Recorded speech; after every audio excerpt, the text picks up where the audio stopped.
So like, comment, subscribe, hit that notification bell.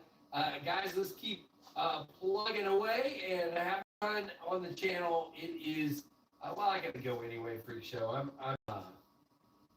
You ever have one of those times where your brain is completely fried and I'm not processing everything properly? It is. Casey's almost done. It is what it is. Hey, Lawrence, what's up, man? Hey, Christopher, thanks for all the hearts, dude. I appreciate it. Guys, hit that like. Make sure you subscribe. Hit that notification bell. Comment after I post it. And go check out Dan Kenman or whoever else. Yes, I do, Kelly. And Scarlett's in her mom. What's up, Keith, tonight, freak? So just watching the end of KC. He's just finishing here. Enjoy our time. And by the way, how's that? What's happening? What's everybody up to? What am I doing? Oh yeah, we're live. What's going on a Saturday night? Just hanging out, just checking some stuff out. Noticed KC was on, was catching the end of his. Wanted to jump on a chat, hang out for a little bit. Got some other plans and stuff for later tonight. And yeah, just seeing what everybody's up to. Mad Yako, what's going on, bud? What are you up to this fine evening?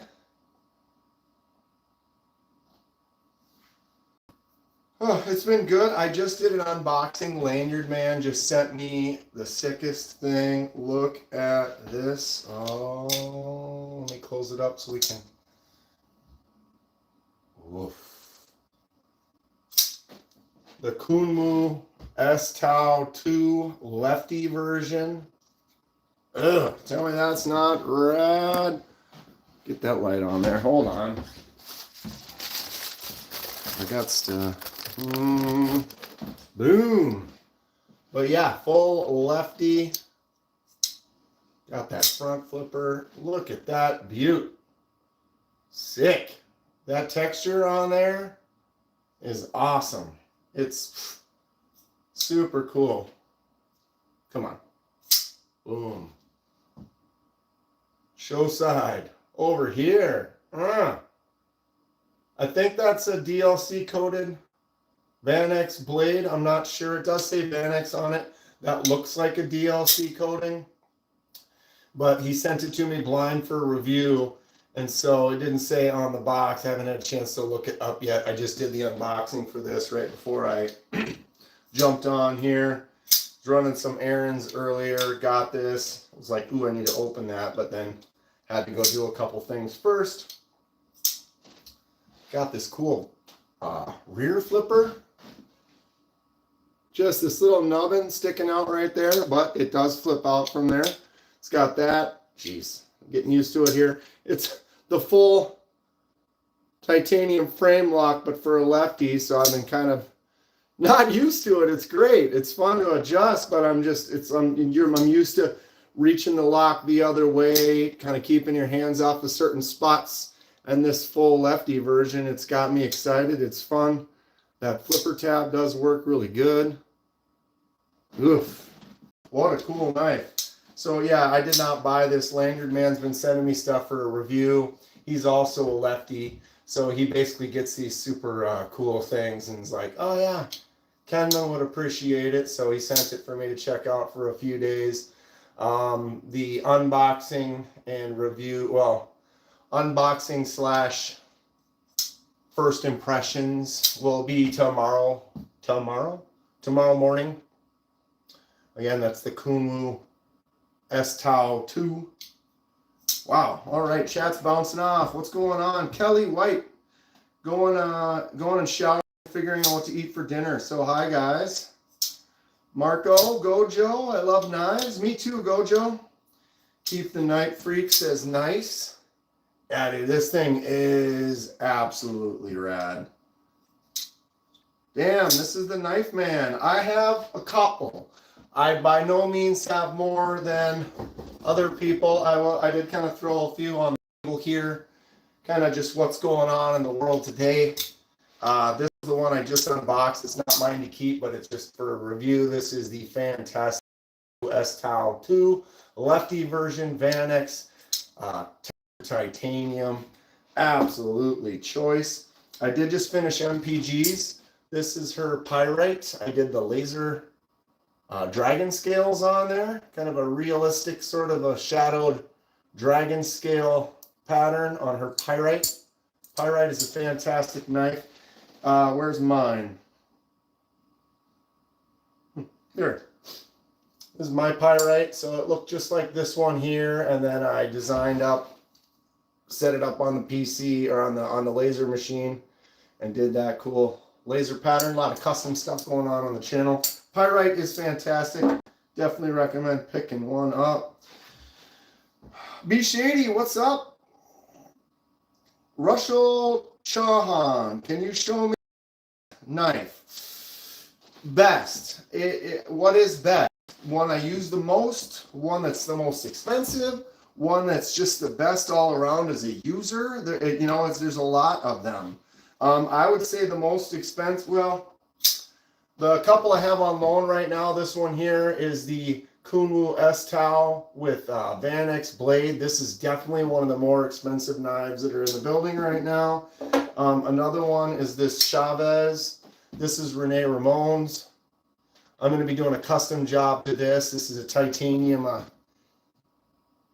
scales, and so we're going to do some anodizing, laser removal, anodizing, laser mark over the top, multi-sectional kind of a custom work to it. I don't know, this one's quite expensive. So those would be the ones that are on the spendy side right now. Something like the new, or I guess the new Tall Boy. This is the Devo Tall Boy, and this is the Devo Premium Pony Stout. I love both of these. If I want one that's just a little bit smaller, great action, excellent user, but still around a $200 knife. Or same thing goes for the Tall Boy. I don't really use this one as much, but man, feels great in the hand. Excellent, solid, couple $100 right there. Fantastic looking blade. But like a daily user, you know, get yourself just a nice drop there. Very good action, open, close, easy. Get her out, do some work, beat on a little bit, put it away. Probably my favorite is this one here. This is the Kaiser Mini Towser K, Frag Titanium 154 CM. It's got that Kaiser clutch lock, easy out and close, flips out simple. Got a nice choke up point, larger blade. So a little bit of style for everyone as far as which one's the best. Dan Stan, what's going on, bud?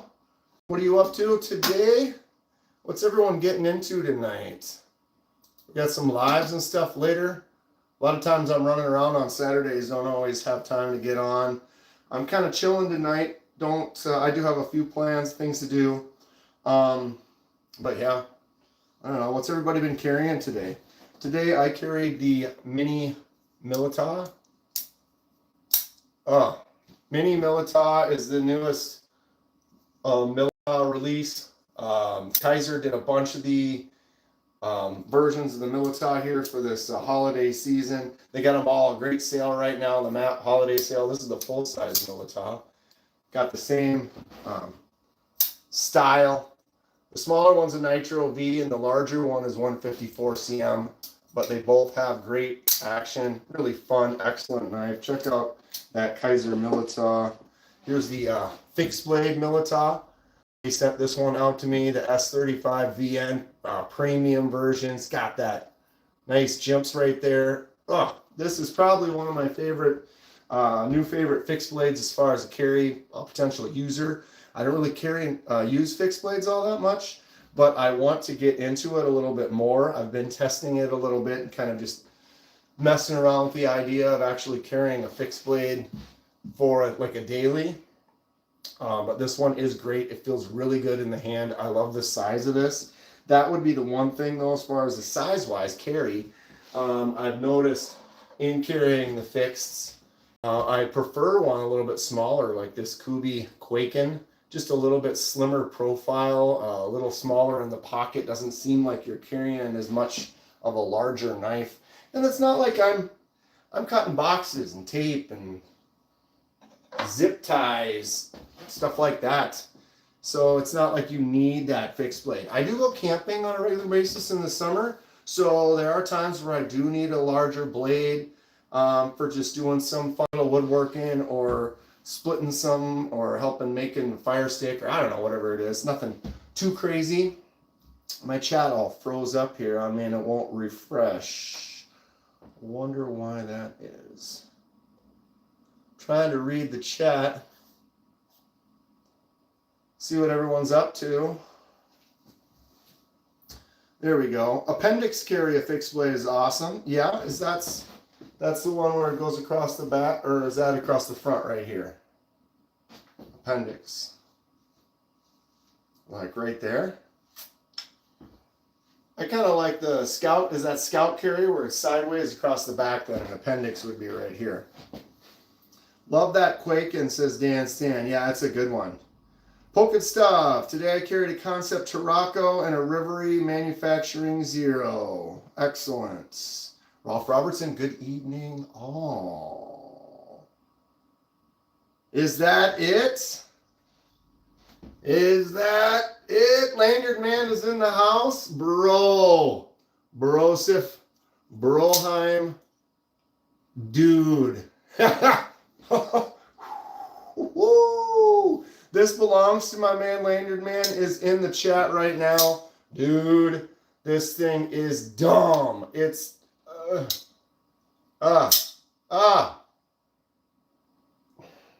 Lanyard Man sent me this Kunwu to check out. Little surprise unboxing and review before I send it back to him. And dude, it is so choice. So choice. Reggie, I carried a butter knife today. Ooh, look at this. I got a limited edition butter knives fast right here, number 175. Bad boy. Tell me that thing ain't sick. Got to keep that one on the display shelf. Thank you for subscribing, Martin Puskell. A lot of knives, a lot of fun, a lot of customizations. All right. But yeah, so I am excited. Rene Ramon sent me this Chavez that he has definitely used and abused a little bit. He did a little customization to it, I believe, himself. But we're going to be doing a really cool design pattern on that titanium. So titanium, I've done laser marking and then anodizing. So I'm going to clean this up. I might have to sandblast that surface just to get it nice and smooth for what we want to do. But then I'm going to anodize it a color, do a laser mark removal of said color, anodize it again, another color, probably. And then I can do another laser mark over the top of that to give it some black, maybe an outline. I don't know. That's kind of the plan. Without giving it all away, we do have some exciting stuff intended for this bad boy. I still have Stacy's up ahead of this. We're going to be doing Stacy's Clydesdale very soon as well. Kind of a similar technique. So that will be coming up soon. I actually have that put aside specifically for that. I need to get a hold of her and we need to lock down the exact stuff that we're going to do, the exact, I guess, imagery, design, or whatever. We've been discussing it, kind of bouncing some stuff, but haven't really slammed home on a set thing. Although I did finish Meredith, so Meredith was right before Stacy, so now I'm going to send this back to Meredith and she can enjoy her pyrite that I've had for I guess half a year now, something like that. But the dragons turned out great. It kind of got put on hold and was kind of set aside. It wasn't like it took me 6 months to do it. I mean, it took me. You know what I mean. Here we are today, moving forward. It's winter. Got a lot more time to spend on the channel. Going to be getting more into a lot of the customization stuff. Got that CNC machine that I've been talking about. Haven't set up, don't have it running, haven't been making scales yet, but we're getting there. Believe it or not, the last few weeks have just been a little crazy and I haven't had a chance to get some stuff done I want to do. I'm only human. I have a full-time regular job that I love and I do. I have family that I like to go watch my nephews like play hockey on the weekends and stuff. gotta have a little me time for just relaxing or hanging out with some friends or whatever. So I go to like putting leagues. So you know, it's there's only so much time. And then this channel, I love it. It's so much fun. But I spend a lot of time on it. I'm making a video every single day. I make 3 or 4 shorts every day. Doing the lives. I do a regular live every Thursday, 6 p.m. Central. And then I've been doing these vertical lives sporadically. Try to do one every day or every couple days or so. So it's been keeping me busy, and I like it. I like to stay busy. I don't like just sitting around all day and have nothing to do. But it's just time's been going by quick, and I feel like I haven't had the time to kind of do some of the stuff that I want. But we're getting there day by day. Do what you can. Do what you can. That blue one looks like it could smear some cream cheese. Oh yeah, baby. This thing, I tell you what. But if you think this blue one here can smear the cream cheese, check out this blue one right here. Ooh, mama, what do you know about this bad boy? I can tell you this has a steel core. It is dishwasher safe, firm, soft, pliable tip. This is the actual poop knife. It's a real thing. Came in this packaging right here. The official poop knife. This one here, if you watch my unboxing video, you can see I did field test it on a brownie. We had a nice brownie. I got a brownie. I got it on a nice plate.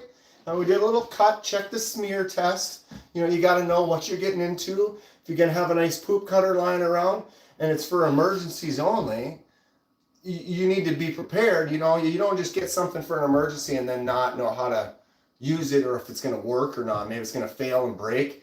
You know, so did I cut a turd? No. Did I test it? Go check out the video and find out. The smear test, ooh. It smears. It definitely has kind of a smear factor, but that's what you get. That's what you get. Anybody else have a poop knife? Who was it I saw? I think it's Tri-State has one, but it's orange. Maybe, you know how like when your brain just, what's the word? When you see something originally, you tend to, and then you see a different version of it, you kind of tend to enjoy the original version more because you're kind of used to it. Like if you saw a movie or something growing up and then they make a remake, but maybe the remake is actually better than the original, but because you grew up watching the original over and over, you still kind of like the original more. Like maybe, or an old movie that you watched a bunch as a kid, so you just love it, but then you grow up to realize that it's actually pretty bad. It's not a very good movie, but you still love it because, like Jaws 3. Jaws 3 is terrible. I love it. I love it. It's terrible. Love it. How did I get to that? Off of a knife. Squirrel. Squirrel. Yeah. Anyway. So there I was. Trying to figure out what I was going to cut next. See this one? This one kind of blew up. YouTube likes to make decisions. I'm not sure how they make their decisions. If it's completely based on people and views, or like, you know, like, I don't know. I post this video here of this really cool, fail, laser mark. And you can see it mid-mark. You can actually watch the laser mark happen. Unique, interesting, pretty awesome. That video has like 100 views. I mean, is this unique and kind of awesome? I guess it is. But this is a cheapo knife. But this one's got like 1,100 views. Right by a really cool one that I love that has like 100. So yeah, okay, this is unique and strange, but I mean, I bought this for $14 on Amazon. This is not a high quality knife. This is an interesting knife. This is a weird design that I would like to experiment with. You know, I've seen one where it's like an auto, where then this opens and then this automatically closes. That locks out now is a fixed large blade, small handle. It is cool, I get that, but why did this one barely get the views? It's just interesting how it works. And a video that I make that I think is super cool is going to do well, sometimes doesn't do as well as one. I had this short where I got stopped at the train tracks. And I turned and I'm on my way home and it was like dark and there's a train. I'm like, ugh, now I got to sit here and wait for this train. It could be like 10 minutes. So I was like, you know what? I'll make it short. I get on my phone. I grab a knife, hold my phone. I'm like, all right, hold the knife, turn the knife, go like this, go to close it. And it was all the end of the train. Oh, shoot. Okay. I set it down. I hit stop. Finished driving home. Got home. I was like, oh, I made that short. I wonder if it's any good. And I like watched it. And it was like 8 seconds long. Kind of dark, not very great. Wasn't that awesome of a knife, whatever. I posted it and it exploded. It got like 14,000 views or whatever it was. And it was like, how did that? It was like timing, I think, sometimes. It doesn't even necessarily have to be that great, but it's like the time that you posted it, or maybe it's because I wrote train. I don't know. But I thought it was silly, and then it still worked. I like plenty of bad movies. Kenman, I know I probably asked, what do you use to sharpen your blades? I have some stones and some ceramic rods that I've used for like 20 plus years. Where is that in the other room? Honestly, I don't have to sharpen as much as some do. I don't make, even when I carry a knife and I do make a lot of cuts, it's not a ton of cuts. And so often I can just kind of touch up the edge a little bit. Having as many knives that I do, I'm always kind of rotating. So it's like I carry this one today, I might not carry it again for 2 months. And so if I only made 5-10 cuts with it that day, I could literally go a year and not sharpen anything. I know that's it. What is the poop knife? Did you not see it? Well, I mean, the original poop knife is great. Like I said, stainless, dishwasher safe. That's what it was made for. I don't know. I'm a knife collector, so I saw it and was like, yep, I need to get that. I definitely need to get that.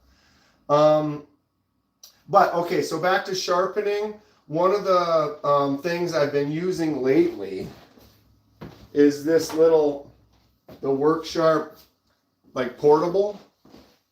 It's got like, what is it, 200 on this side, 600 on this side. You have a ceramic rod on the edge, and then a honing piece of leather on the back side. And as far as just, if you just have a blade you just need to touch up, I mean, you can just take this thing anywhere you want with you, make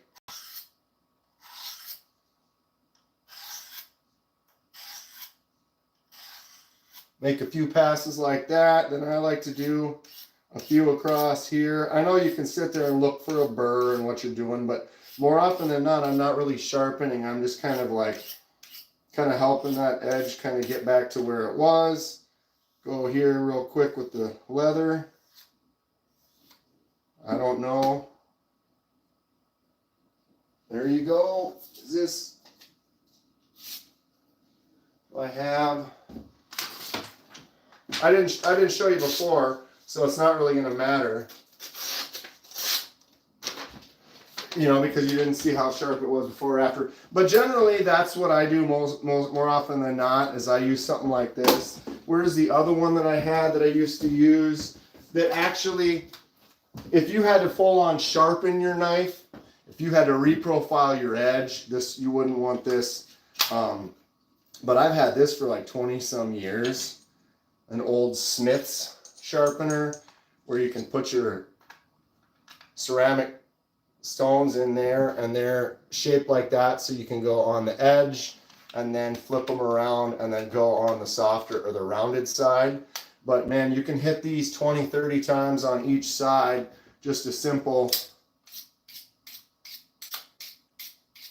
like that, and you can really get an edge where you're shaving hair on your arm with just this. Again, is it something that I would say, like if you had a blade that had a big nick in it or some issue with it, I would find I have a couple of stones, a little bit rougher stone, like kind of like this 200 grit here, where you could get in there and actually kind of get it back without, and get those little nicks and those little chips and stuff out of it. But if I'm just doing cleanups most of the time.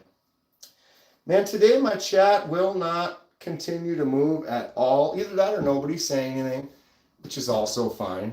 But I mean, up here it says Keith the Knife Freak. Hey, that was like one of the first bits of chat, and my phone never actually gives me the chat, so I end up putting my tablet down here. I could try to refresh it up on here, because I got my PC up. But right here, my chat is just, I was trying to interact with you guys. Okay, now it's moving again. Edwards, what is up? Oh, wow, look at all this that went by. Okay. So which one was the original, Dan's or Tri-States? Yeah, I know you asked that a second ago, Alex, but I think it was mine, to be totally honest. When I ordered it, it was only available in blue. And I've had it for like a year and a half. You can see, watch my video on it when it happened, when it came out. And I have since looked, and the same thing, it's like, oh, you've purchased this. Here's my purchase history. It's there. You can now also get it in orange. So, you know, just saying. Edwards. You know what I'm saying?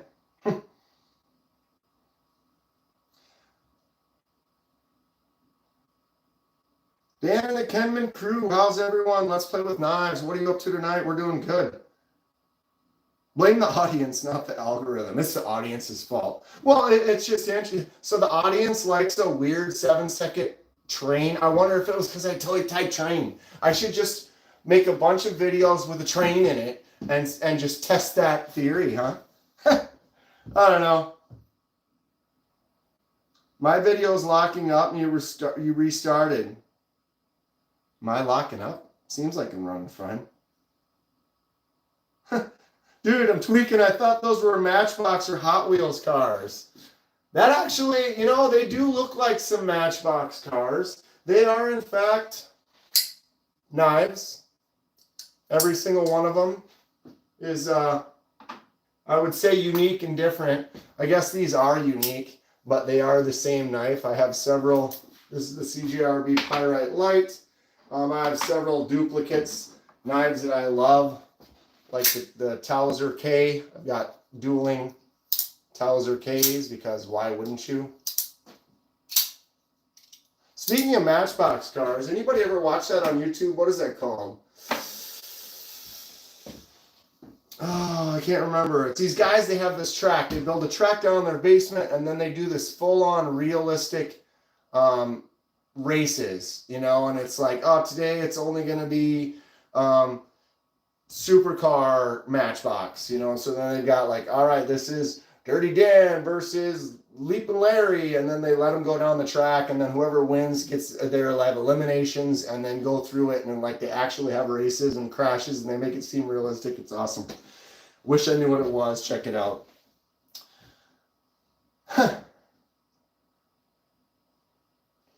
Bando Picks got the new CDC Ray Light. I love it. Have you ever cut your finger on the 100+ knives you own? And if so, which one's the most dangerous that you would recommend giving to someone else you dislike who will mishandle it? I have the exact answer for that, Summers, and yes, I've cut myself. I don't cut myself a lot, but I've definitely cut myself many times. I do have a little palm cut right there, and it was from this small little guy because it's so little, and I have to grab the crossbar like this and pull down. When I pull down to close, it caught me right there. I struggle with things like that. But if I had an enemy, I'd hand them this one right here. I didn't even have to think about it. This is 100% the one. You hand somebody this, and the chances, if you don't say anything, of them cutting themselves, if they're even remotely not paying attention, they're gonna, because check it out. So, right? Wait, you don't even know. I hand it to you now, and you'd be like, I don't understand what just happened, right? It's just a strange knife. You can't really do it with one hand. If you did, you probably cut yourself. You barely start moving, look, and boom, the blade's sneaking out the top there. So if you had your hand up there, or if you had your hand over here as it's coming out, you catch yourself on that right there. That sharpness goes all the way around that crease. So if you have your hand anywhere in that way when you're going to open it, and then some people are like, oh, that looks like a choke up, but no, you'd be pulling right up onto that blade. This one would hurt. Kershaw Cryo. I do not have a Kershaw Cryo. I do have a Kershaw Iridium. Oops. This one won like Blade Show Blade of the Year like a couple years ago. Don't carry it all that much. It is a fingerprint magnet. It's the one thing I'm not a fan of this type of blade. Like you just barely touch it and now you've got that print on there. So you're like, you always, if you're trying to keep the blade at least moderately clean, you're always wiping it off because you just swipe it open with your thumb and it leaves a big streak right on the side of it. If I were to use it, I wouldn't mind so much. I have a concept, or the Kershaw Cryo. This one I used to carry and use quite a bit. But see how this has like that stonewash look. And so that particular finish is probably my favorite finish. I like a nice stonewash silver finish because it doesn't show scratches very much. It doesn't really look like it gets dirty. And so you always kind of have this blade that just looks good, right? Versus like a black coating I'm not a fan of sometimes because it doesn't take much to get a little scratch on it. And then that scratch is there. I know if you're using it all the time, kind of like the Chavez or whatever, and it just gets to this point, it actually looks fantastic just because you can tell like, all right, that's gotten some use, that's gotten some wear, and it just looks fine. Laid off Pete, hey. Alex says it keeps stopping. I haven't had anything say that it's refreshing or anything on here. Mike's Knives. Kenman, I'm new to the laser etching, know nothing about it, but artisan cutlery area and full titanium scales with micro milling, or does the micro milling or titanium not take? You can laser mark titanium. You have to dial it in. That's the thing, is anytime I get do another laser mark, if this was a part, I could show you, but what I do is you take the scale, you take it apart, and then you can use the inside and you can do tests. Because I could have a setting for titanium, but one knife titanium coating, top, composition isn't going to be exactly the same as another one. So anytime you do something different, you end up having to do tests. And you have a setting dialed on your laser mark, on your laser machine. You put in your test material, test it a few times, a little dark, a little light. You kind of dial it in how you want, then you can actually make your mark. Micro milling is just basically a variance in surface. And so in that variance in surface, you're gonna, the laser is only gonna work premium ideal at a specific setting. So like if you look at this here, I took it apart and set it down and then just let the blast go off the edges. So as it goes off the edge, you can see where the laser starts to fade out. And if you look right inside the button right there, let me get a light, might help show a little bit brighter. Okay. So if you look where the button is, you can see that scale pattern goes there, but because that button notch is a little lower, it actually is faint and lighter. So if the ridges were really deep, the laser would be dark on the top of the ridge and then light on the bottom of the ridge. Does that make sense?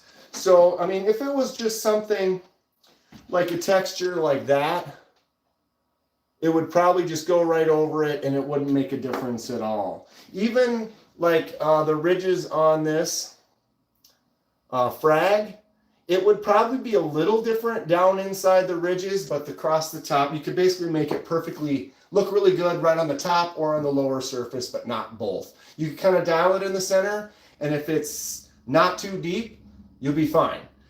If there's quite a significant difference, that's where you're going to notice one side or the other is going to kind of look a little more burnt. Paul Mills, my man Paul in the house. What's up? What's up, Cody C? Bro, you need a moderator. I don't have any moderators in here. We got issues. We're in vertical live. Lucky Bastard, how's it going? I love that name. I haven't seen you. You've been in here before though. I just remember that last time. Lucky Bastard. That's great. I'm a lurker, a more listener. What is your favorite knife? Show us. What's up, Den? Kaiser Mini Towser K Frag Titanium 154 cm. This is currently my favorite. I just love the way it feels in my hand. I love the choke up point. I love the jimps on there. Just a great user. Towser K is just one of my favorite platforms. This one doesn't have that clutch lock. It's got the liner lock, but look at the action. Boom, just swing. Excellent. I have a bigger hand, so I generally like a larger knife. So this really works great for me. Although I have been getting into some smaller ones. One that's fast moving up, and I just love it. I can't wait to carry it more. This is the new Tempest Microjet that is out of focus. The Microjet's titanium 154 cm as well. It does have some micro milling. So like Mike's, see the micro milling on here that's actually really, really small like that? I guess micro milling. You said micro milling, so I should have figured that out. If I laser marked over that, you probably wouldn't notice at all. Over the top of milling like this, where it's deep, that's where you might notice. But that super micro milling, if you were to laser over this, you probably wouldn't really notice that at all. If there was a heavy contour significantly higher in the middle, then you would start to notice on the edges it would fade. But yeah, the micro jet, this thing is great. Little choke up spot, feels good in the hand. Again, monster jumps on there, great action and feel. Just flicks out and feels excellent in my palm. Same, but different.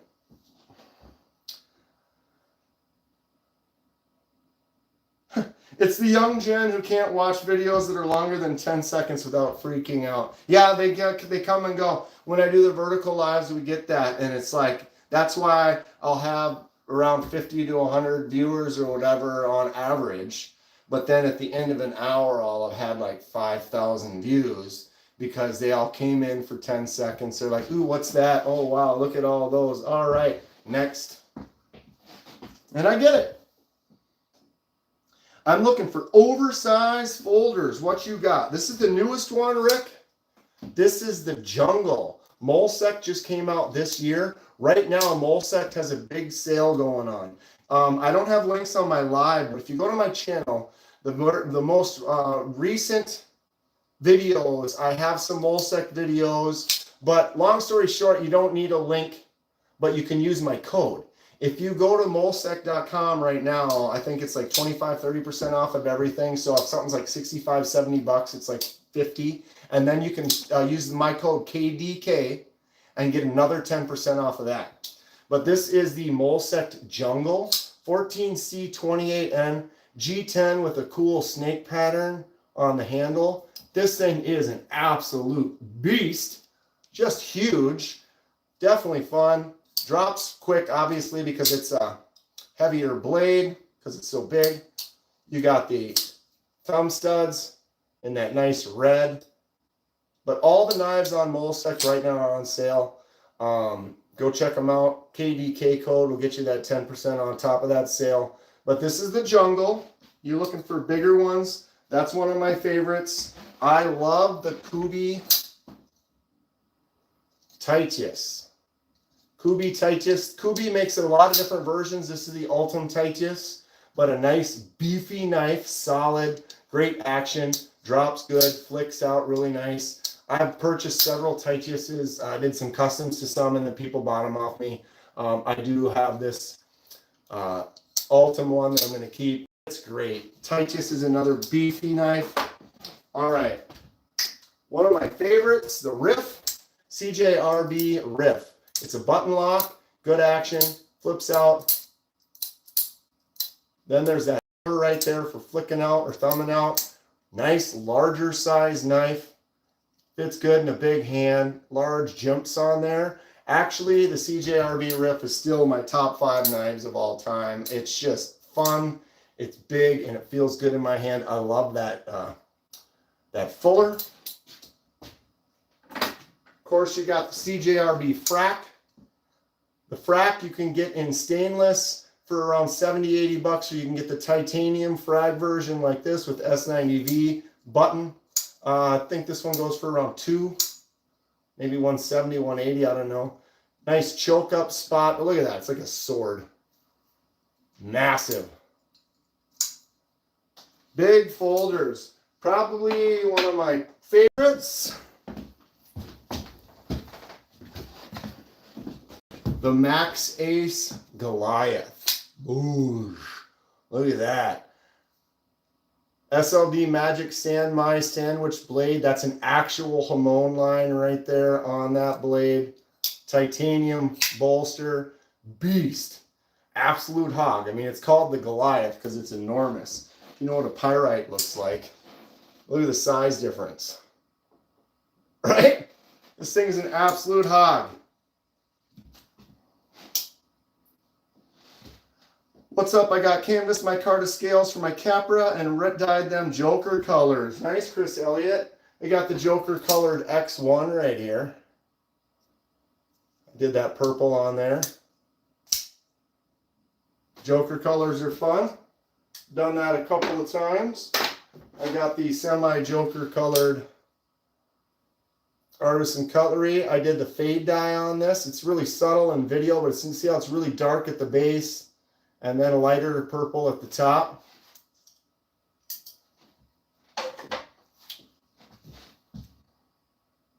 Want to see that Chavez again, bud? Boom. Boom. I love their clip. Slap. Think it looks cool now. Wait till we clean it up and do the Ano laser. And I mean that exactly like that. Except for one of them will be laser removal. Boom. Great feel on the hand. Got that little choke up spot. Definitely a user. Beast of a knife. Oh. Bam.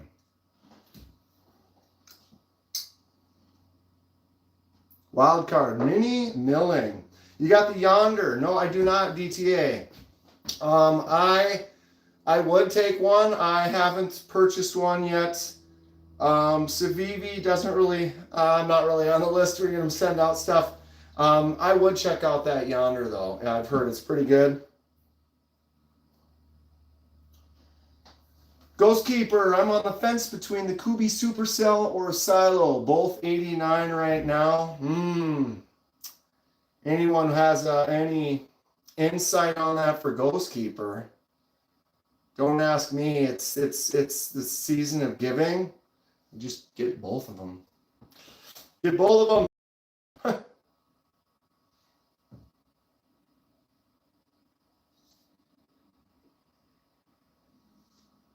Thank you for subscribing, Michael Fernandez. Alex Berger, how much is this knife? Which one? I'm trying to, I apologize, I got behind. If it's this one, the Max Ace Goliath is about $150.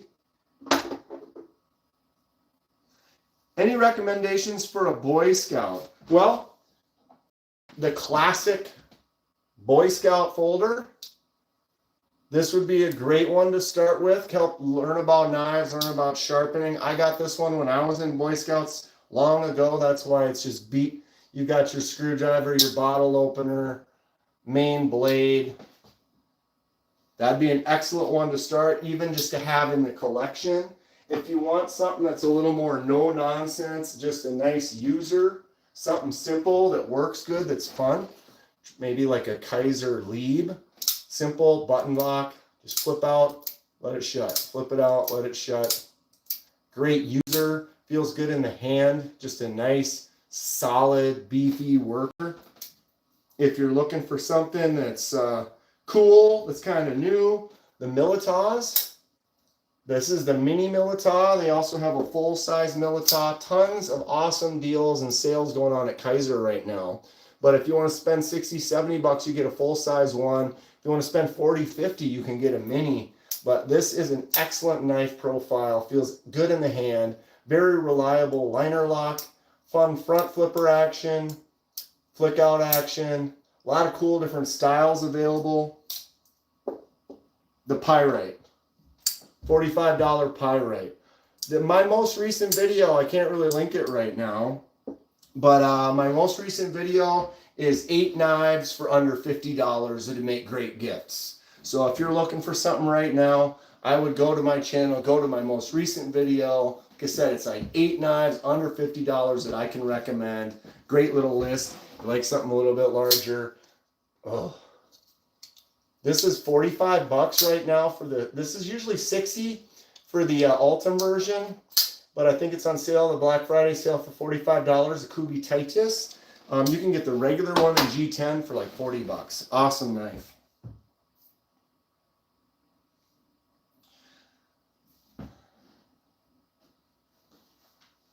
Alex Kerber. Milita, question mark. This one was the Milita. Zaza Lopez, which one were you asking about? This one here. This is the Milita, Kaiser Milita. They used to only have premium versions. Now they have every version available. D2, 154 cm, S45 VN. This is the mini Milita. Exactly the same. A lot of styles and varieties of the colors and the blade steel. This one's a Nitro V. This is the base model here. Come see us at Mada's Tactical with some Microtech, bro. Where's Mada's Tactical? Texas Thule. Dude, Titus might be the best bang for your buck right now. Especially, dude, if you like Ultim, I mean, the Titus is the perfect platform for some Ultim. Look at that. Like, just fully, maybe not red. How do I turn it back to white? But just that see-through action on the Ultim. So awesome. And for 45 bucks for this right now, they do have a premium version with titanium. I think it goes for around 80, 85. Dude, like a beefy knife. These are just awesome. Just awesome.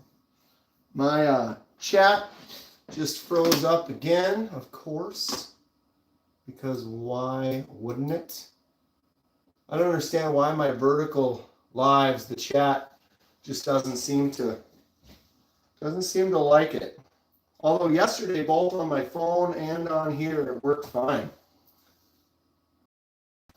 Ultim Towser K, yeah, Ghost Keeper. I've seen that Ultim Towser K. I have 4 Towser Ks right now. Well, one of them's a mini Towser K, but I still have 4 of them right now. It'd be, why wouldn't I get 5? I got to do the shipwreck on this. Copper Towser K. Ugh. Towser K, I just love it. That blade is just so cool. Lucia Medina, what's up? How you doing? Sheepdog?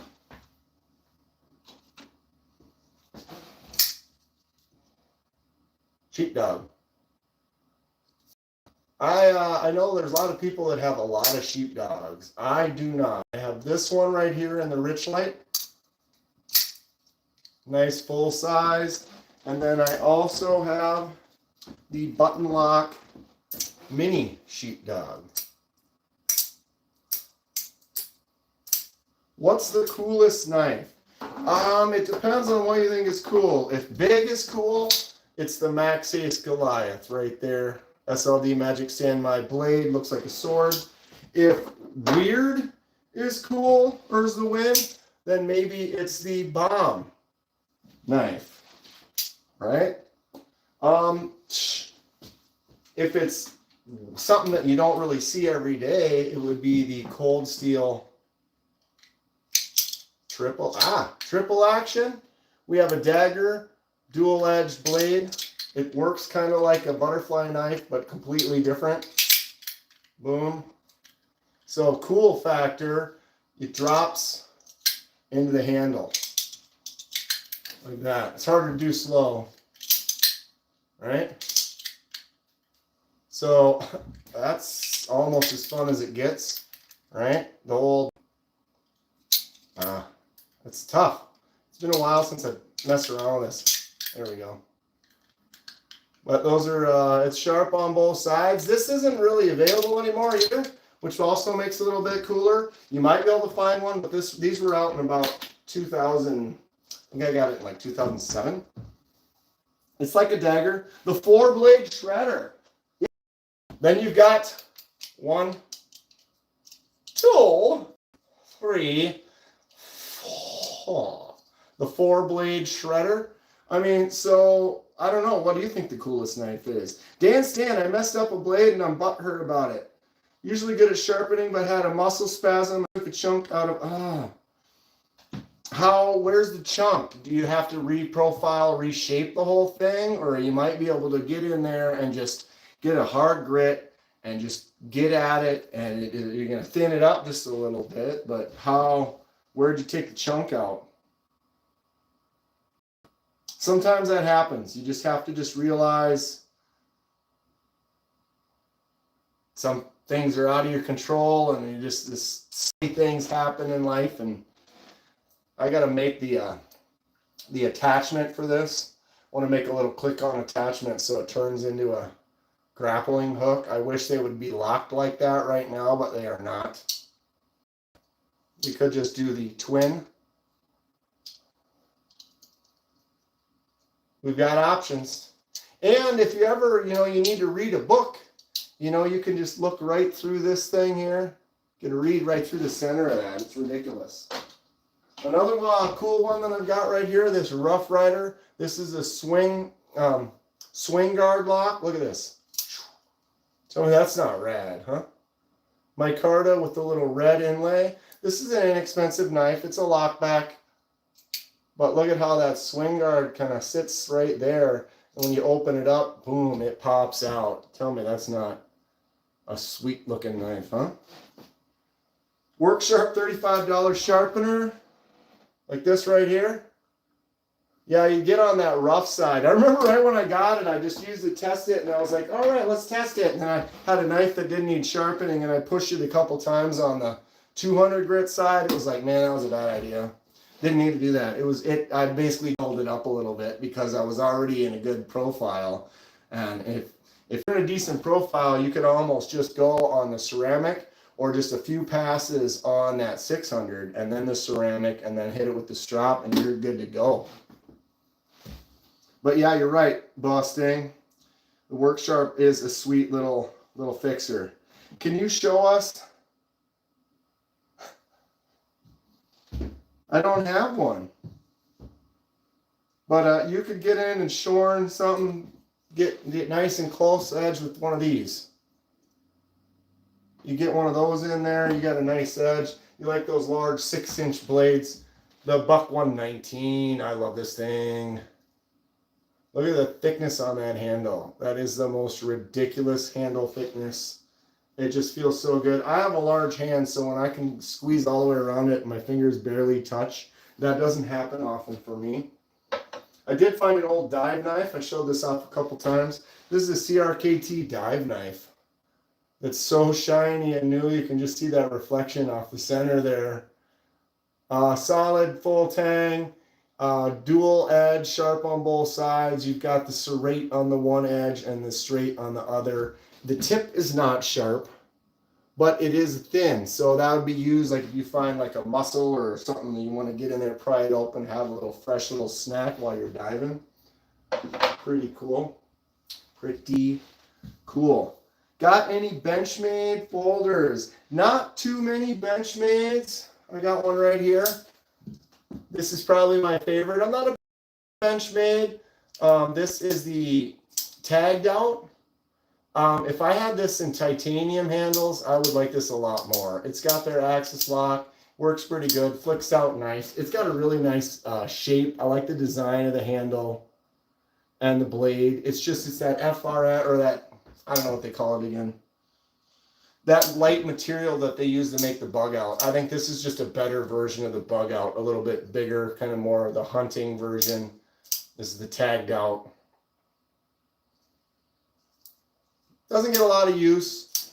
If I had, if it was heavier, I would probably carry it more. I just kind of prefer a heavier versus lighter.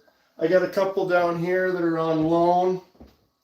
What is this one called again? I don't remember.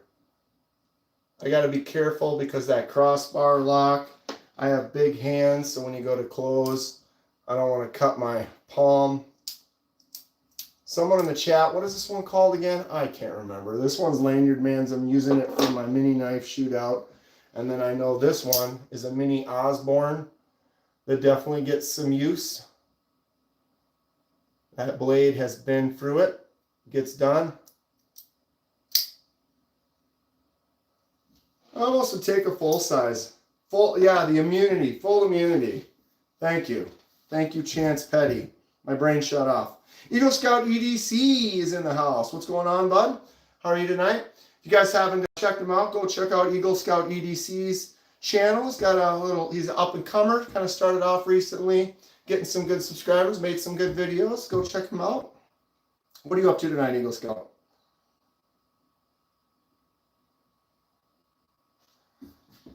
Let's check this out again. There's Lanyard Man still in here. This is Lanyard Man's lefty version L2 Kunwu, DLC coated, I believe, Vanex, titanium, sick front flipper. Look at that texture on there. This thing is rad. Benchmade was one of the few knife makers I knew about that made lefty-friendly knives, so I had to get a few. There you go. The Kubi Titius is like a budget Koenig. Yeah, if you had an Arius and held it up, it's there. They do have a similarity to them. Paul does some flipper delete on there, which is pretty cool. I've thought about doing that flipper delete, but for me as a lefty, I like to use that flipper to catch it on my thumb and then go like this. If that flipper isn't there and I go like this, it's going to keep going and then it's going to hit my thumb. You can't do that same action. It's like, here, I'll show you with this. I can take it and I can just push that down and let it drop straight to my thumb and it just hits my nail and you're fine. If I try to do that and see with the right, you go like that and see where my angle is and it just hits the nail. If you do that with the left, I'm not going to, but I have to go here to get across it to do the unlock. So then when it drops, it can catch you right on your thumb right there. And so you have to be careful. Versus now this one is a lefty, so I can let it come down, but it is a little bit bigger.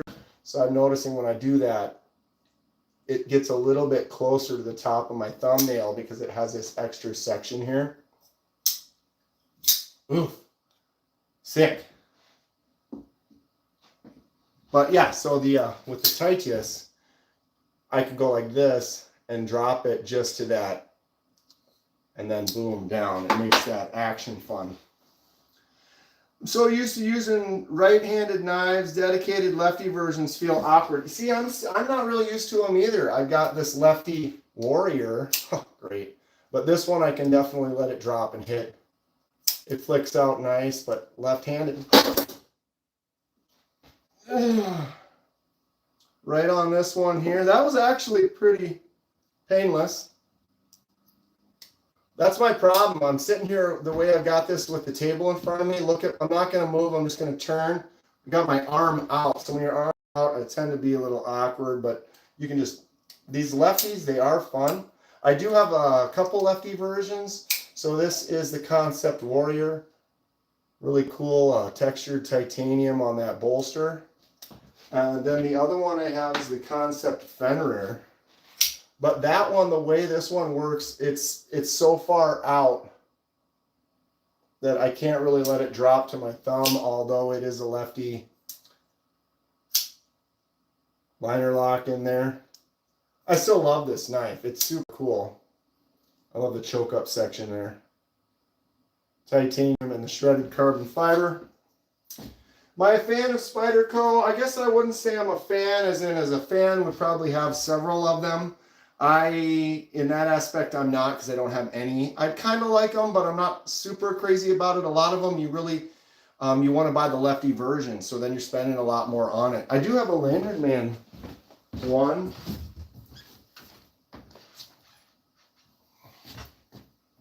That I can show you here.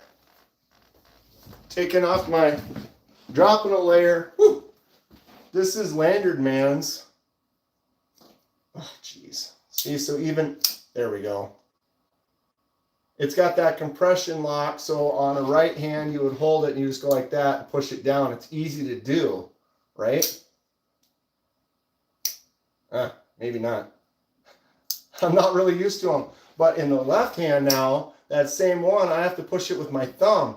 So I can't push it with my thumb, my fingers are in the way. So then you have to get your fingers out of the way. So now you're holding it only by this little teeny thing. So then you'd really want to buy that lefty version. Jeez, I can't even. And so there you have it. I have a lot of knives, and when I've got something like that where I kind of struggle with it, it's not simple. It's not like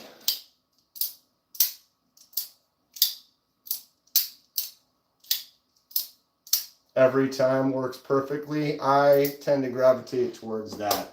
And the fact that I just haven't had any Spydercos that have been just really simple and felt great and were as enjoyable as some other knives, then to buy a lefty version, now I'm spending $200-300.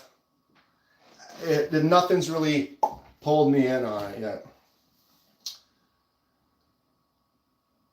So that's the honeydew texture, he says. LanyardMan's knife, full DLC honeydew texture. Oh, that honeydew texture feels awesome. This knife is sick. I'm probably going to have to keep it and not send it to him. Then he's going to be like, yep. And it's going to cost you quite a bit of money. This little rear flipper tab, it's cool too, because it's like I almost didn't see it. Just that little nub. Right? Fun stuff. I busted up my thumb I don't know how many times with my Evo 3, right? Knives everywhere, says Doggy Boy. Fenrir is cool. Tenable has the version. Yeah, Tenable will be coming out with their Fenrir. I don't know if it's out yet. They do have a button lock version, and it's more of a budget version. The Fenrir is a sweet looking design, and so if you can't afford the concept, the Tenable version with the button lock and the different variety and styles that they have is either out or it's coming out soon. It is cool. I do have one Tenable. This is the Tenable Anomaly. I love it. It's nice and snappy. It's got a nice hollow, clicky sound, right? Drops easy, just a simple swing. Boom, shuts and clicks out nice. I'm starting to like some Tonto shapes a little bit more, just this style and profile. Tenable Anomaly. Very cool. Very, very cool. I need to carry it more. See, that's my issue, and the reason I don't need to sharpen as much is because I got this. I've only carried it maybe once or twice. Barely used it at all. It's great, ready to be used again. Most of the knives I buy do some customizations, but we got to get some other ones, some fun ones here and there. Here's another one with that similar profile. This is the Concept BTF, Basic Tonto Folder. Excellent handle with those kind of ridges, kind of a bamboo kind of a feel to it. And then it has a thumb disc, which actually works fantastic. Flicks out really easy. Got a great feel and shape. There's that Tonto kind of style and design that I'm kind of getting more fond of lately. Knives fast. You can make me a mod if you want me to take care of some of the trolls. I got that many trolls. I guess I do need some mods in here, huh?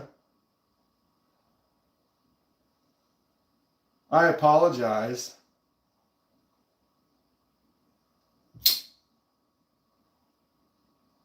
But yeah, this Concept BTF is great. I actually, Knives Fast KC is probably the one who might have introduced me to this one. Definitely a really cool knife. Yeah, I got the Knives Fast, the butter knife, the bad boy right there.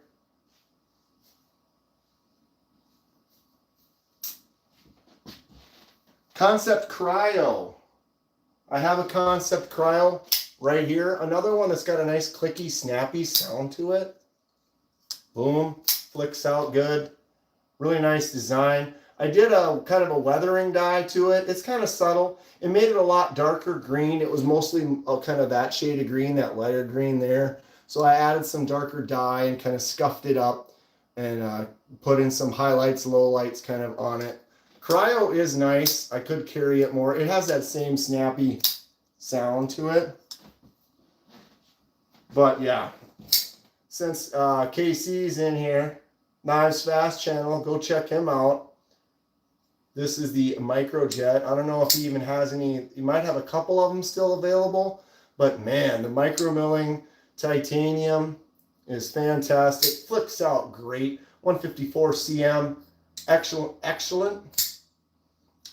action on this thing. It's moving up into being one that if I were to start only carrying a few knives, this would probably be in the rotation.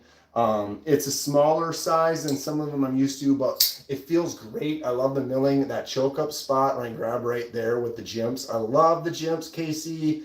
Keep doing that with your knives, those big jimps there, and I'll keep checking them out. KC, you were talking about doing some Black Friday sales with some of your older knives like the Jetstream. If you're still in here, did you already do that?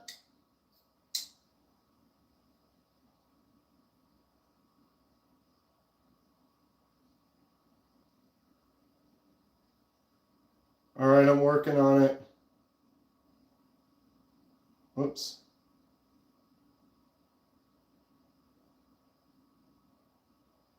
Oops. I don't know what I just did.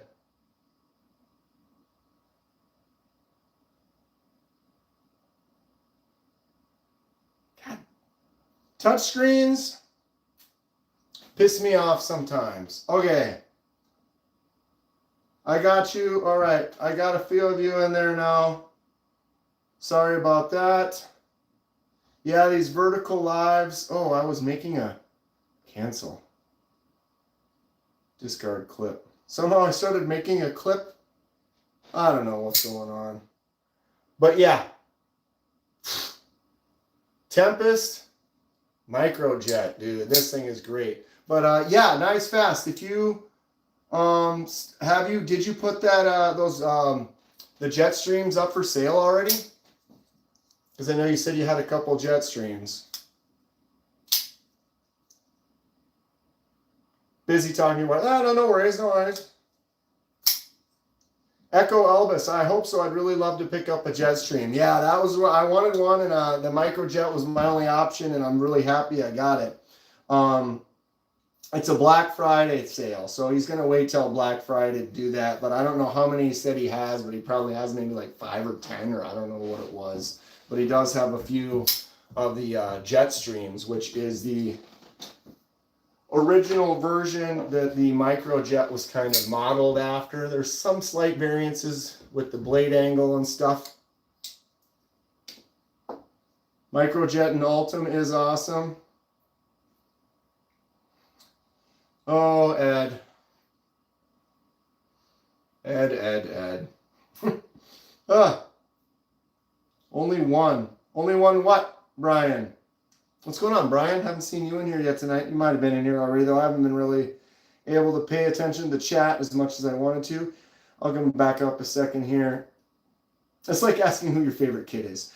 The Kaiser Coniferous is one of the smoothest action knives I own. Coniferous? I thought I knew all the Kaisers. Kaiser's going to get mad at me. The Coniferous. So, yeah, KC says that he has the blue titanium and the Ultim version left of the Microjet. I actually... I got both of those right here for the the blade swap that I did that didn't quite work out. That is fine, and I got sidetracked that I haven't had a chance to swap them back yet. Long story short, the titanium frame is a little different than the Ultim one, and so the tolerances were just slightly different, so you can't really do that swap, which isn't a big deal. That makes sense to me. If they were the exact same design, like I've done with these two Kaiser Tauser Ks, I did a swap where I put all the black hardware on this and I put all the silver hardware on this, and everything still lines up just fine since they're basically exactly the same, just a different color. 1931 Leatherworks, what's up?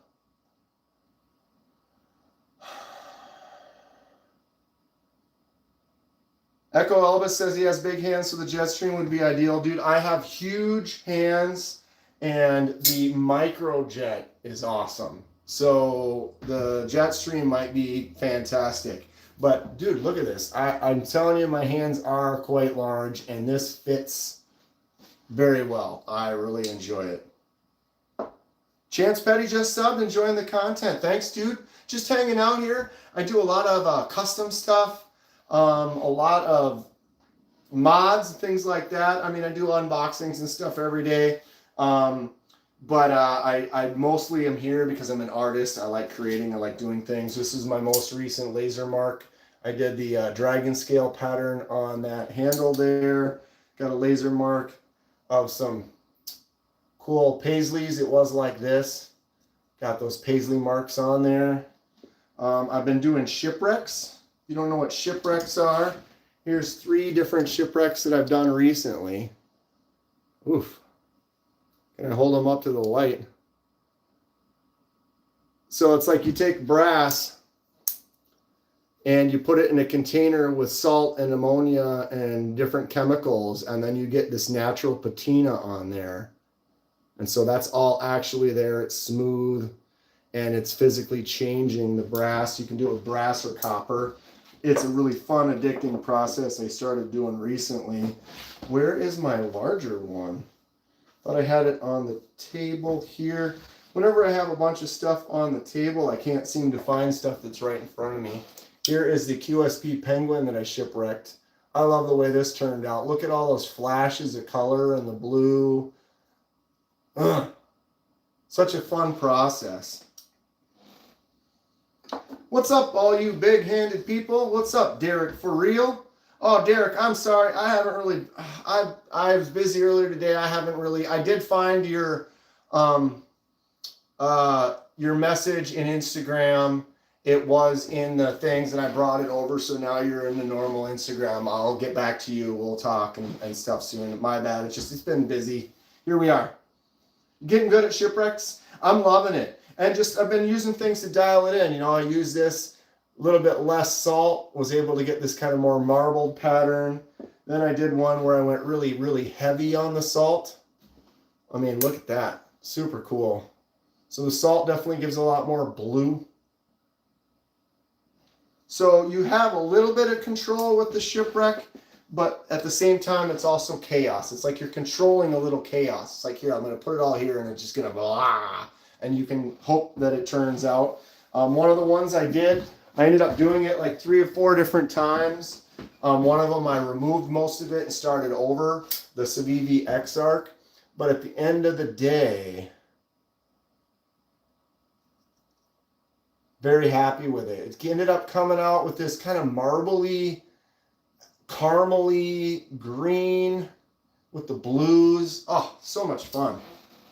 Probably one of my favorite projects I'm working on right now. I did start doing acid etch on the blade. So this concept, man, I'm losing my brain. Kaiser Aggressor. I did the dye on the handle. So I brought that light brown to this cool, rich kind of red maroon. And then I did that 2-tone on the blade, kind of like a shark belly, false Simone kind of in a way. So the acid etch is that dark gray section on the top. So I did a resist across the blade, so when it's closed, you can basically just only see the dark stuff. And you open it up and it reveals. Really fun.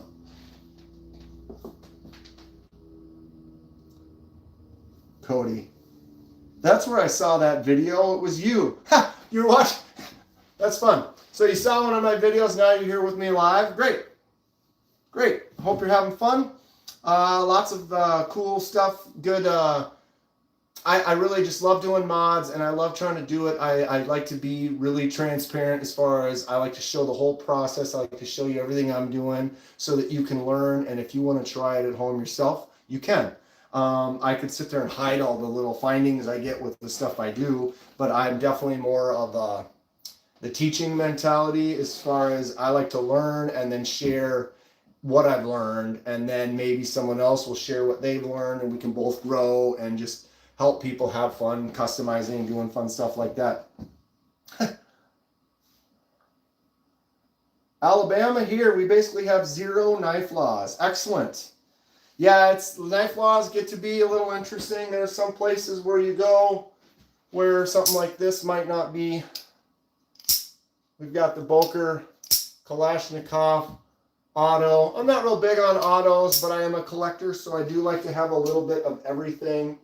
I do have a butterfly knife. This is a sharp yet inexpensive butterfly knife. I gotta be careful because I don't do this very much, and it's serrated, and it is an actual live blade. So me swinging this around is probably dumb, since I'm not really the balisong kind of guy. I need to get one. Meredith was talking about sending me one of her trainers to kind of mess around with. I'm in Minnesota, by the way, Chance. Alabama. You ever get to Blade Show? If anyone ever goes to Blade Show, I'm going to try to go to all of them. I went to Texas last year. I'm going to be going to Texas in February again. So if anyone is going to be going, hit me up. I'd love to meet up with you. Casey, do you ever go to the Blade shows? Knife Knot's got a 3.5-inch carry limit.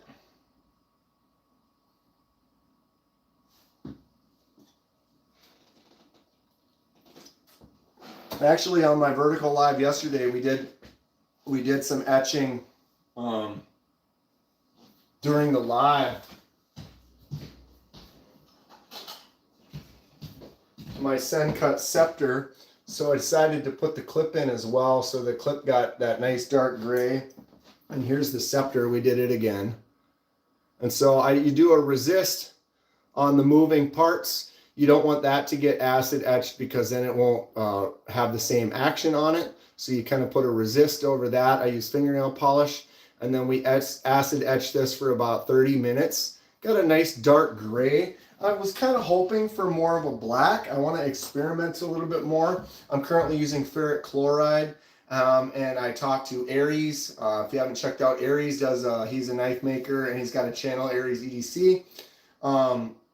Talking to him, and he was using like a 60-40 mix of the ferric chloride and apple cider vinegar. So I did something kind of similar than that. I've seen some people have used more, like a 60 or like a 70-30 or a 25, or whatever. Some people use straight ferric chloride. I don't know. Do you have a custom Osborne perchance? I don't. I have this mini. I mean, this is pretty custom. That blade has been very customized. Heavily customized tip. Right?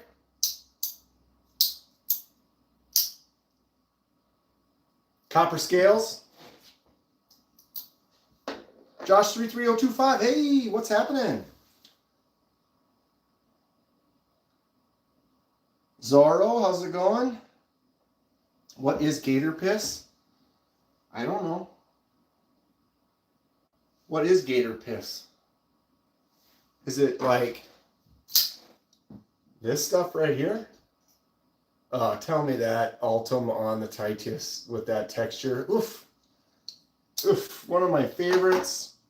I did just get this tiny little, a little Main Street from Concept. It's got that cool Ultim on there. I love the way it looks. You can see the spring through there. Very nice. Kind of too small in a way. Where is I do really enjoy my Ultim Hectare. This is the CJRB Hectare. I got this at Blade Show last year. S90V blade, so you got the upgrade on the blade, and then it's got the Ultim handle with the black liners. That's what I was trying to do with that Ultim Micro Jet, is because when you close the silver blade into a black liner, look at this. Look at that contrast that you get. Just a crazy blast. If the blade was black and you close it in like that, you wouldn't see those triangles. It would just be all black, which is a cool look. Everyone's got their own style. But me personally, that contrast right there just really makes the Ultim have more meaning, I guess, because it's like, if it's going to be see-through, why not enjoy what you're seeing through it? Yep. Take with that what you will. But yeah, the Hectare is a bug out killer. I love this thing. Did get this one at Blade Show. They only had 2 of them there, and I jumped on it right away. I was like, yeah, set me up. But if you haven't been to Blade Show, the nice thing about that is you can you get deals. So like a $200 knife you get for like $120, $130. Did I not send you? Oh, you did.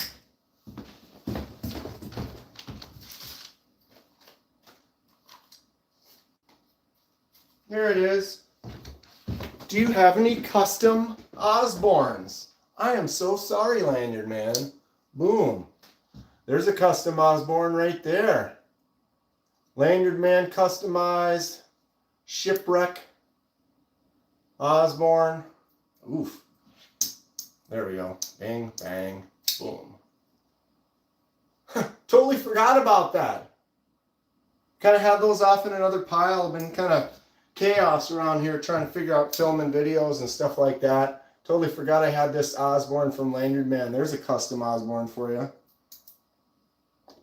Bug out is overpriced nowadays. Exactly. I have bug out killers all over the place that I will gladly have. I have no bug outs. Don't want one, don't need one. I mean, you want to send me one, I'll check it out, but I'm not going to buy one.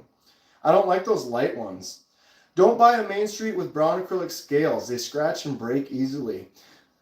I guess, Billy Bobby, I appreciate that. I am not aware of that, but if that's true, then that's a good tip to know. I do have a Main Street. It's set up for a custom. Mine's got the G10 scales on it, though. Pick these up because they're light, and I can probably easily do some type of a dye project over the top. What color should we do to this? It also has a titanium clip. So I could do an anodize on the clip and then dye the scales. Maybe we could do an acid etch on the blade. Comment below. What do you think we should do? But it's kind of nice that I've got the combo, the mini, and the full size. So I could maybe do some color with this to try to accent this one. This is going to go well in the mini knife shootout. Not as much for my hand because it's too small, but as far as looks, all the mini knives I have, this one might win the prize for best looking. I haven't decided exactly how my shootout's going to go. I've been kind of long-winded on it. I keep collecting more knives for it. I think I got like 30-some knives for this mini knife shootout, but we're going to test them, how well they work, how they look, how sharp they are, functional, you know, several things like that. If you have any ideas or thoughts on what we can add to that, let me know. The bug out has no soul. Agreed. Gnarly Charlie, okay, what did I miss? I need to know now. Hi, KDK. Lanyard Man sent me this Kunmu S-Tau 2 Vanex DLC. What did you call that texture on the handle? Absolutely ridiculous. It's a lefty as well. What? Lanyard Man's a lefty, so he and I, we have a understanding. So he sends me his lefty stuff that's cool. I get to check it out. This thing is absolutely rad. What's that? Oh, that clip. Where did I put that blade? I set a blade down somewhere. Oh, it's right here. It's like I got an open blade sitting somewhere and I can't even see it. That's funny. Any Spyderco customs? Huh. Did you send me a Spyderco custom? I don't remember. Let me look. I don't think so. No, no, no, no. Negative. Ghost Rider. Pattern's full. Kathleen's here. What's going on, Kathleen? How are you tonight? Sorry, Zorro. No Spyderco customs that I am aware of. Ghost Keeper got the Kubi Ultim Bluff for 44 bucks. It's a banger. SRM Rubik for 29. Mono chassis is amazing. I need to take a mental note. Check those out. I know Kubi's got a nice sale going on. Lanyard Man just posted a link to Tempest Knives. Go check out Tempest Knives. I do have the Microjet, couple of these left. One in blue titanium, one in Ultim. Excellent action. Fantastic knife. Highly recommended. Kathleen's had company all day. Been entertaining. Eric the Actor. In an ideal situation, how many knives and which knife should I EDC? You know, every person is a little different. So what might work great for me might not be as good for you. Boom.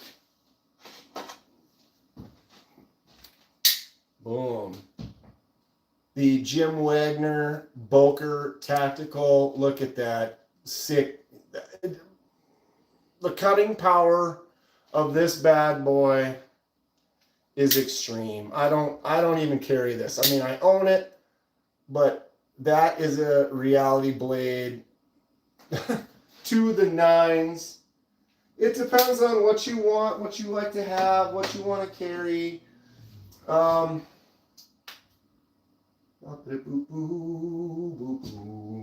Some people like just a simple neck knife. You know, got something like this. You can keep that as like a necklace, so it's like hanging there, and boom, pull that thing out. This is the Baltic Blades. Shoot, why am I not remembering the name of this? Baltic Blades. It's a snake. The name of like a snake. I can't remember. Nice little scalpel blade though, but it's small, it's light, it's discreet. You've got that neck knife carry if that's what you're looking for. I mean, shoot, you could just carry yourself just a big old buck. Just put that right there. What can you not do with that?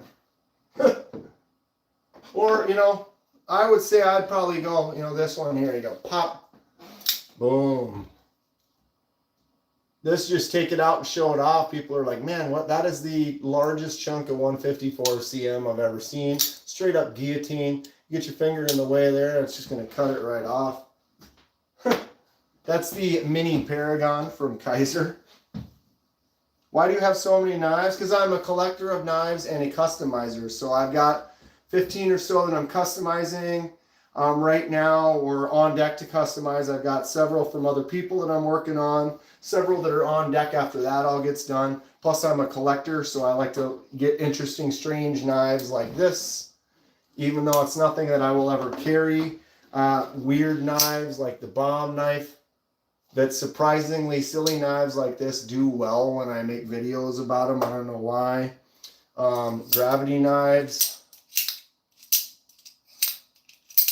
I like a little bit of variety. I like style. I just picked up the Case Sodbuster Jr. Talk about an old school grandpa knife.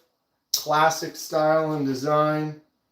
Molesect is a new company that's out right now.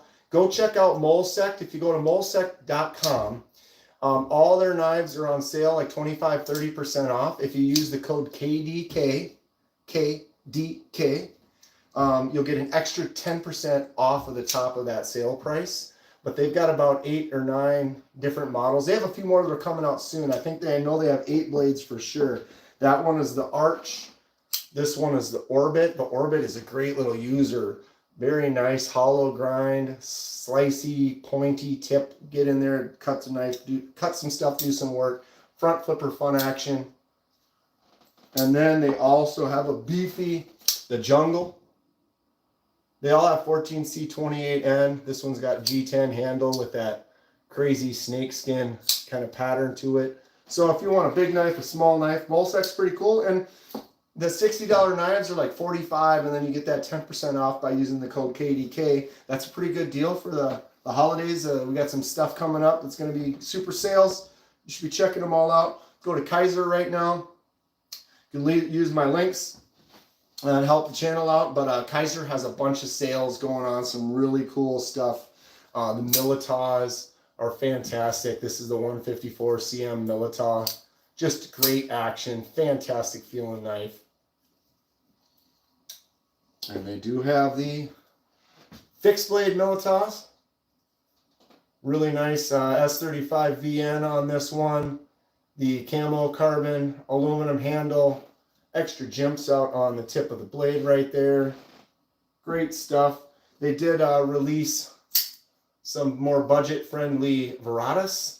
This is the G10 Veratus with Nitro V. Great action, fun knife. Got that front flipper on there. Oh, jeez. Boom. And you can swap the clip, so if you're a lefty. So many kinds of knives to like. Exactly, Leafy. And then I find a different one, you know, it's like, oh, well, I don't have a Nago Higo no Kami, so why wouldn't I get one? The old school friction folder. I might be saying that wrong. Nago Higo no Kami. These are classic. So I love adding interesting, weird ones to the collection. Here's one of my oldest ones. I got this. This will date me. This was at a 4th of July fair when I was young, and I used a dart to pop a balloon, and then I won a knife. You can't even buy knives at fairs anymore. But young Kenman beat the crap out of this thing.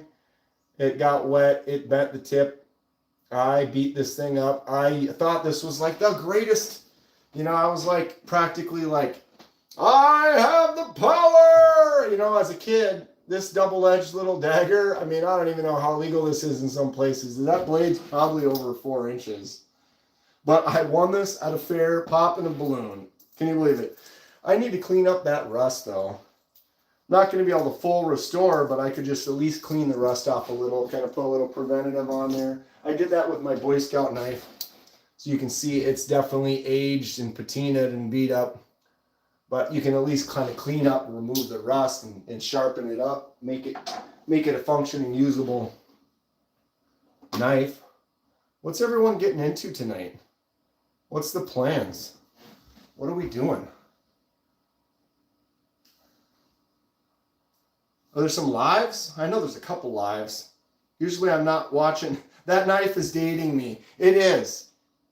It is. I say that a lot, KC, because I mean, think about it. I mean, I don't know how long it's been, but you can't even buy knives at the fair. There isn't even like knives for sale yet. I can win it. I was a kid. I had to be probably 13. Yeah, I think I was like maybe like 6th grade, somewhere around there. 13, 14 probably. And I don't even think I had, no, my parents were not with me at that moment. So here's me as a kid going up. Here's the money. I take an actual dart with an actual metal tip, pop the balloon. Here's a knife. Or like, what do you want? I was like, do you want the weird rock and roll mirror or the feathers? You know, it's like, no, I want the knife. Give me that knife. You know, they had probably had ninja stars and stupid stuff like that. I think there were ninja stars and some crappy knives and stuff, even in like crane games, like some of those crane games where you could just pick one up and keep it, not a stuffed animal. Watching lives, playing with knives. Bando Picks just did a video on the new CDC flashlight. If everybody's interested, go check that one out. Echo Elvis watching some lives, having a couple beers, playing with my hounds and flipping some knives. I'm going to be hanging out with Lanyard Man's Kunwu. This thing is pretty choice. there is a point in life where you start to handle enough knives and you start to realize, it was early on, I'd handle some knives and I could have been happy, it didn't matter what it was. But then the more reviews I do, I have 2,200 videos on the channel. But the more videos, the more knives you review, the more you test, the more you open, the more you start talking about them, you start to just subtly notice and feel things, and instantly you're like, okay, I see what's going on there. And you just, it's kind of like I just started to notice things a lot more as far as feel and what I like, what I don't like. I mean, Kunwu was top notch. So, I mean, Van X, DLC, titanium, lefty version, great action. What's not to like, right? What's up, dude? Walmart's having a huge Spyderco sale. I got a K390 Little Temperance. Walmart? Is that like only, that must be only online, Sergio? Walmart doesn't have Spyderco? Or am I wrong? I know that. I've seen some online sales at Walmart, though, that has those Walmart Spideys are fakes. Says Knives Fast. Yeah, Lanyard Man, that Kunwu is dope. Lanyard Man has sent me some rad stuff. He sent me the coolest knife I've ever handled. It was the Golden Design Works Caliber, also a lefty version. It was a button actuated liner lock, titanium. That thing is so cool. When I shipped it back to him, the tracking number didn't work. It was like lost in the mail. It took like 3 more days to get there. I was freaking out, like, oh my God, because I'm gonna have to replace it if he doesn't get it, and I don't think you can replace that knife. I'd have to find someone who actually had that version that would be willing to then sell it, and then I don't know, and those are quite expensive. They have a few Spideys, but the ones that are like half price are fakes. Anytime something is too good to be true, then it is. Good to know, Knives Fast. Sometimes that happens. I have young me. Where is that? I have a few older ones. Here's one that I got in like the early 2000s. This says it's a SOG. This is actually an interesting knife because it looks like a butterfly knife. Right? But it is not a butterfly knife. That is a magnet, and it goes click, click. And so it's kind of almost like double detent feel. And then the magnet holds the blade open. But see, that says it's SOG. This is in fact not a SOG. I mean, would I have bought it had I known it was a knockoff at the time? Maybe not. I just thought it was kind of an interesting design, right? But this is in fact not a SOG. So someone could look and see this and be like, oh, $30, $40 knife or whatever SOG, and not really think much about it. But the reality is they use that name, and that is definitely not it. You can look it up and find out that this is in fact a knockoff. So sometimes you don't know. So it's good when you got some people. But again, depending on what it is, if it's a knockoff and it's something that's not available and there's no other way for you to get it, then how well was it made? You know, it depends. What do you want to play with? I'll send you some stuff. Yes. Yes. And yes.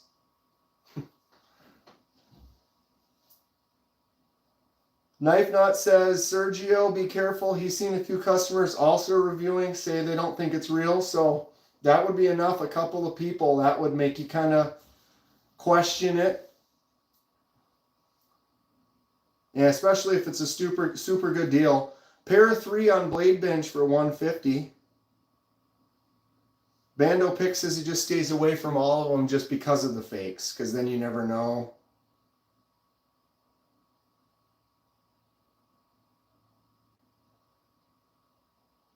Spyderco knives can be worth it if you got the money. I can say that. Henry G. KenmanDanKenman. What's up?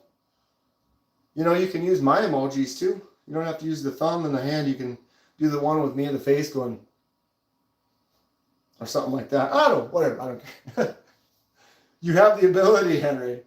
First knife I bought was from a one-armed Vietnam vet at a flea market. Good old days. I was 13. I paid with a quarter. Yeah, that brings me back for sure, Enrique. The times kind of change, you know. I remember going to the bowling alley and there was the cigarette machine, and it was a machine, and so you just put the money in, and it was probably less than $2 for the pack. But yeah, you put $1 or whatever it was in quarters in there, and then you pull the lever, and then the cigarettes drop right out, and you just grab them. So anyone could just go up to that machine and buy cigarettes. I watched a guy unbox a Spyderco on YouTube from Amazon, and it was replaced with a beat-up mossy oak. That's crazy. My buddy Ken Fix bought a knife from Amazon, and the delivery or someone had cut it open and stole the box, and it was an empty bag. And they take a picture of it on the front doorstep, and you could see it on the doorstep, and you could see the cut on it, and you could see that it was a flat bag with nothing in it. It was like, that was the photo that you delivered it. It was like you made it obvious that the person never actually received it. So then he made the call, and they instantly sent another one. So it was rectified. Rectified? Sure. Leafy's got a few Spydercos coming. Delica PD1, Native 5 Maximet, Chaparral XHP. That seems the way it is. I found that the people that when they do start getting Spydercos, they go and they get many. Now the police say you can't drink in the bar. My Kaiser fixed Milita arrived today, and it is solid. Which one did you get again, Henry? The Kaiser fixed Milita is awesome. Those extra jimps out there, the jimps in the little finger groove, jimps on the back. The size just feels great. Still a little large for someone like myself that hasn't really carried many fixed blades, but I intend to. Where is it? Bando's into Chavez right now. I got Rene Ramon's Chavez right here. Going to be doing a custom laser mark etch Ano extravaganza pretty soon. It's got some nice action, cool looking, sweet clip. I'm curious how good PD1 blade steel is. Anyone in the chat can chime in on that. Smoke in the bar. Sorry, my phone. Oh yeah, you can't smoke you can't drink in the bar. Yeah, I remember I used to bartend at a restaurant. It was like a sports bar, and you could smoke, and it's like you walk in and people would be like, "Oh, 2 for smoking or 2 for non-smoking." And I always worked in the smoking section in the bar because there generally weren't any kids over there, or less kids. All the kids were definitely in the non-smoking section, and generally it's a cooler crowd. You get a lot of the regulars that come in that just want to take a break and go smoke, so they'll come and sit at the bar and smoke rather than going outside in the winter in Minnesota. Back in those days. That was like 20 years ago, huh? Probably more. I think it was early 2000s when they stopped allowing smoking indoors. I remember then it was the first time I went somewhere, and it was like they were like, went to the restaurant, and they're like, how many? It's like 3 for non-smoking, and they're like, what? Like 3 for non-smoking, and they're like, what are you insane? It's all non-smoking. I was like, oh yeah.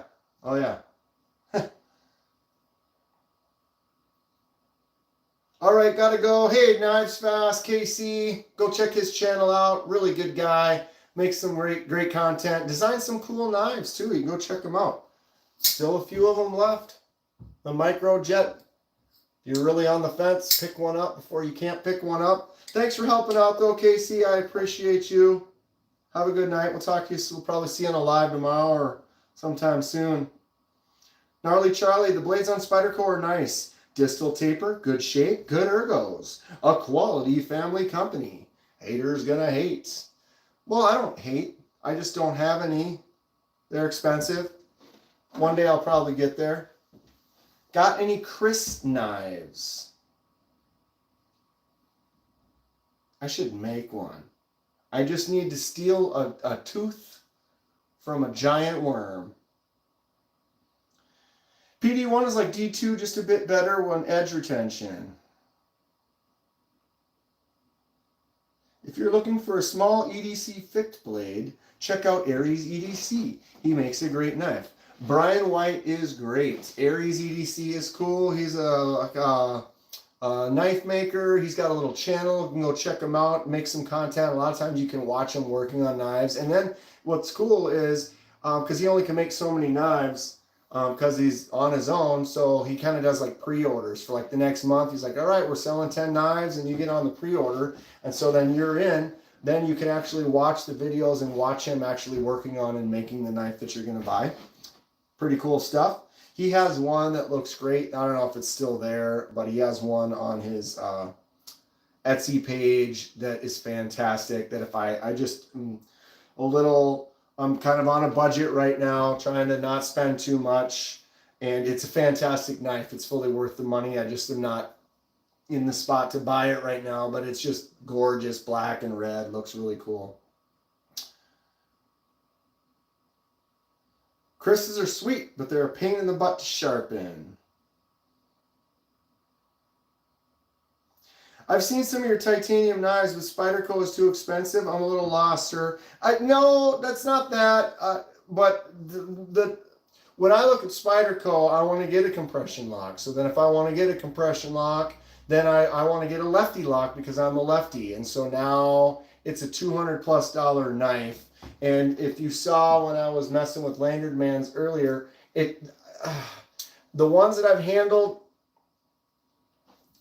I'm just not as much of a fan of. The flick outs, now the compression lock is a righty. It's kind of weird. Now if it was a lefty, they don't have the attraction to me that other ones do that justify me like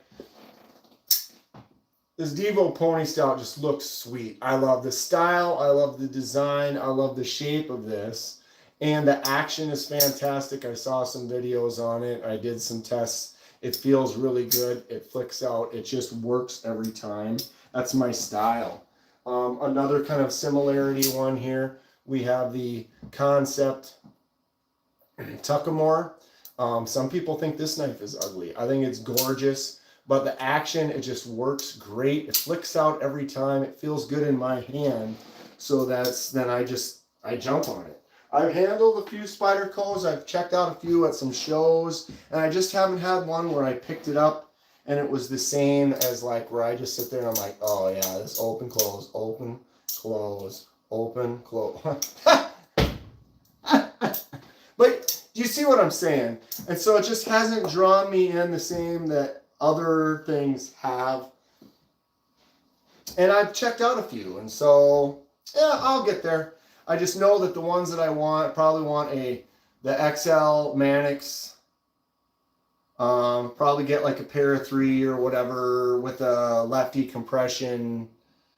But we're looking at $250, $300 knives, and I do have some nice titanium knives, but they're all under two. I mean, this Kaiser Towser K was only like $110. So I could practically buy 2.5 to 3 of those for the price of the one Spyderco that I would get that I'm not really excited about getting. Does that make sense?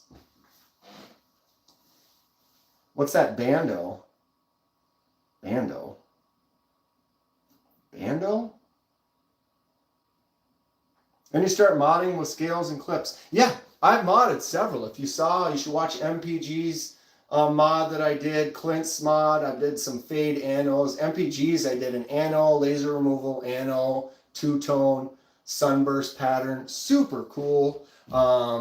Clint's was that Yo Jumbo. The Yo Jumbo is sick. Beast of a knife. Really cool. But did they make a lefty version of it? Then you got the compression lock that I'm not going to buy unless it's a lefty version. All right, here we are. I don't have gorilla paws. Yeah, Jay, you're a lefty, it works, but it's how do you, because okay, it's open, and as a righty, you're kind of holding it like this, and you can just push.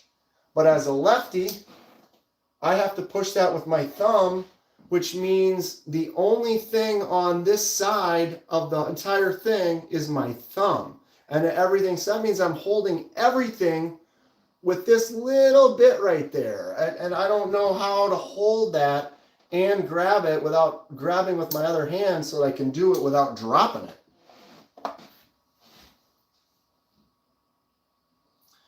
Bando Fix, need to get a field sharpener too. Dude, these are, they might even be on sale for Black Friday type stuff, but even if it isn't, these are like 35 bucks. Jump on one. They are great. Are you a fan of OTF knives? Gridworks is the hookup. I am not really. I don't really even have. I've got this one, the little Boker. This is the Boker. It's called the USB because it looks like a USB stick. Boom. Bow. Bow. Bow.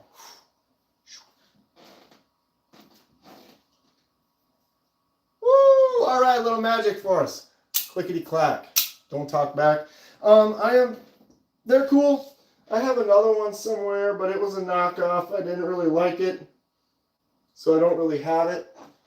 I do have the side opening Boker Kalashnikov. This is a lefty version, which only means the button's on the other side, really, but these are like 50 bucks. They're pretty fun. And then I do have a mini out the side that's probably one of my favorites, but I can never find it because it's tiny. It's tiny. There she is. Oh, we can look at that too. That's an out the front. I found another out the front, something that we can look at. But here, look at this guy. What? I don't know what happened to this. I probably need to put some oil in it lately. It's been sticking. Tiny little Italian made. I got this from Blade HQ a long time ago. Little boom. Totally fun. You do magic too? Apparently. Louie, what's up? How's it going, Louie? Driving and lurking. Excellent. Here is an out the front that is interesting. I got this from someone. I don't even know what to call this. You need to keep your eyes open to catch the magic that Dan does. Did it work? Was that good? I wasn't paying attention. It was clean.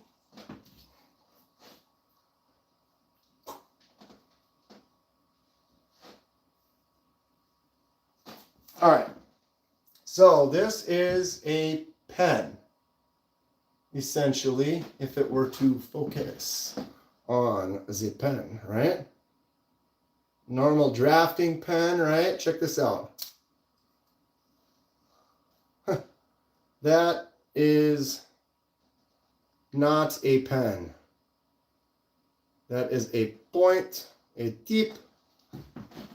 So yeah, this was given to me by someone out in California back in the day. It says Nor, Italy. There it is. Right? But it's got a spring loaded, boom. And it's out. And you've got a pokey poke. Anybody ever seen one of these before? Bam. You can just do a light push, get just a little bit out of there. Boosh. Tell me that's not a crazy little prison pen? It's a prison. Just keep it, you know. I guess this is serious self-defense though. Boom. That's something. I've never seen anything like it. I've looked it up a little bit. The only things I could find were drafting pencils. But, you know, there it is, closed up.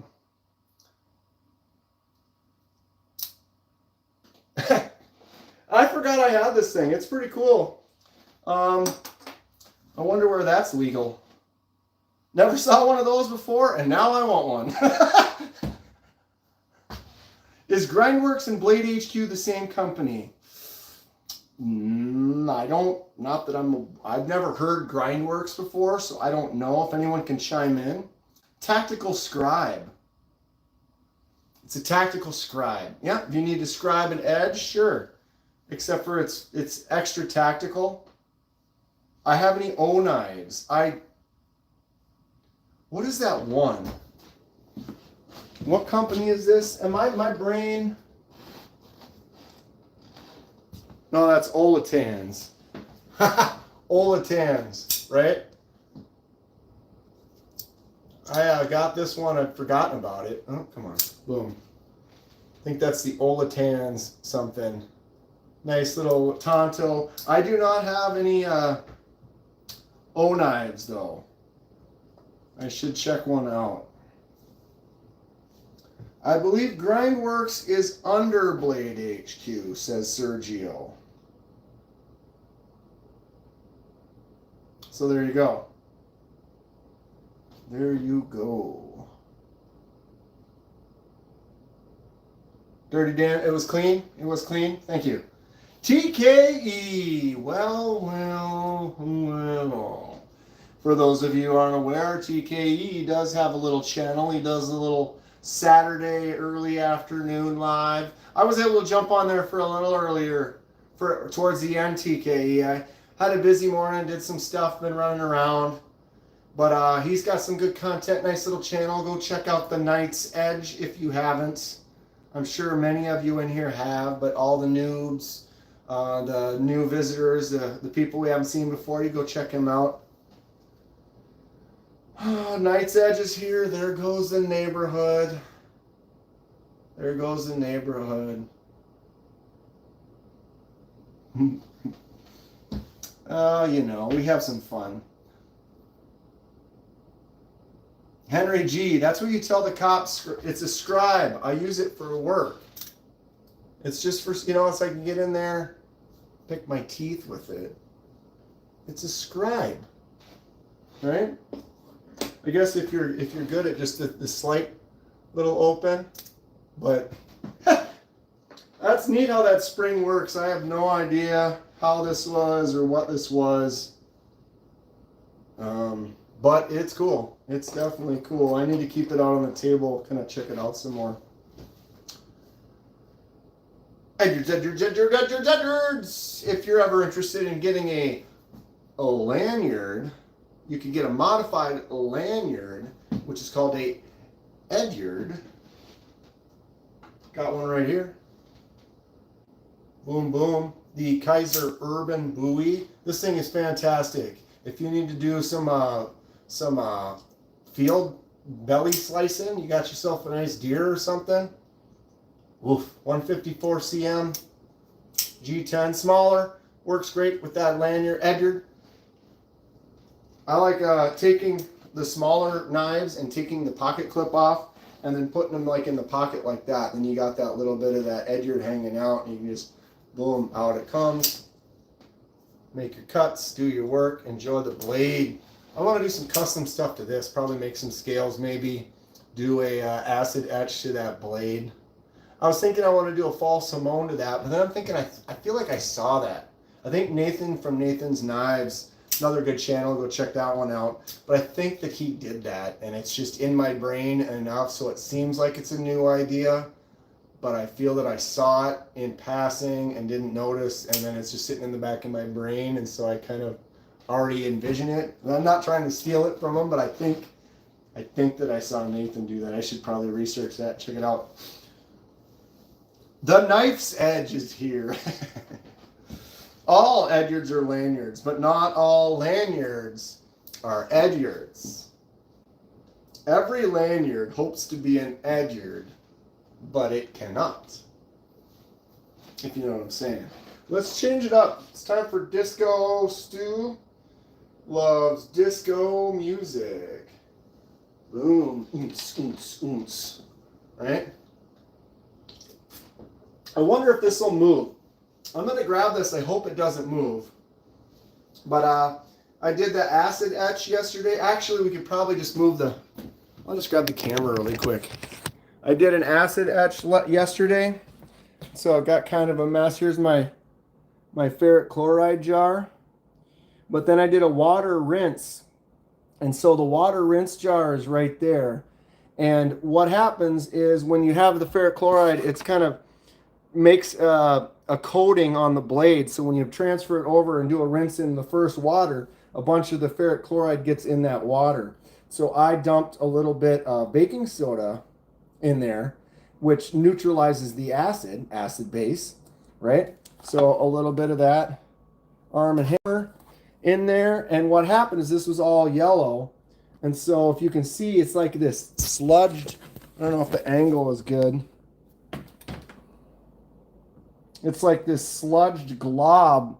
It was all evenly kind of yellow, and it made it all condensed into this glob right in the middle. It looks cool. But I think that once the baking powder activates with it, it kind of neutralizes the acid, and then it's no longer as caustic and nasty as it would have been otherwise. All right. We're good. Man, we've been going for 2 hours. Holy smokes. I got more thumbs up than people in here. So there's that. I appreciate that.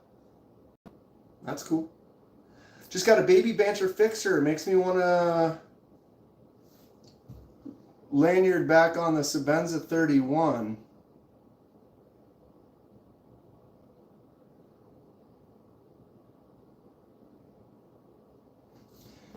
Watching some of those old blaxploitations, Gnarly Charlie, some of those are great. They're really fun. You ever see Black Dynamite? That one's a little bit more recent version. I mean, it's not that recent because I think it's still maybe 15 plus years old, but that one's pretty good. It's great. Want to put the lanyard back on your Sebenza. Okay. Gotcha. Dirty Dan wants to put the lanyard back on his Sebenza.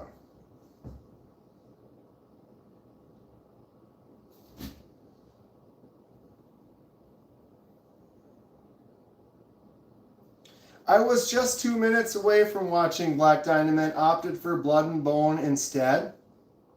There you go. I haven't seen Blood and Bone. You know what though? If you are into that kind of that humor,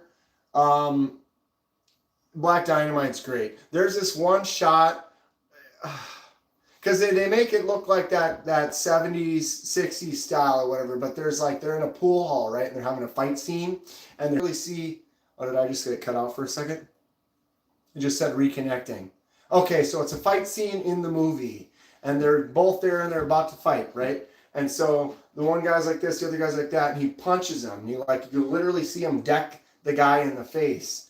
And then instead of like the camera cutting or whatever going on, the guy was like, oh, dude, that hurt. You know, you actually punched me or whatever, you know, like they did. The guy wasn't thinking he was going to get hit as an actor. And so like he breaks the camera or, you know, breaks whatever. And it's like, oh, whatever. And then all of a sudden they cut.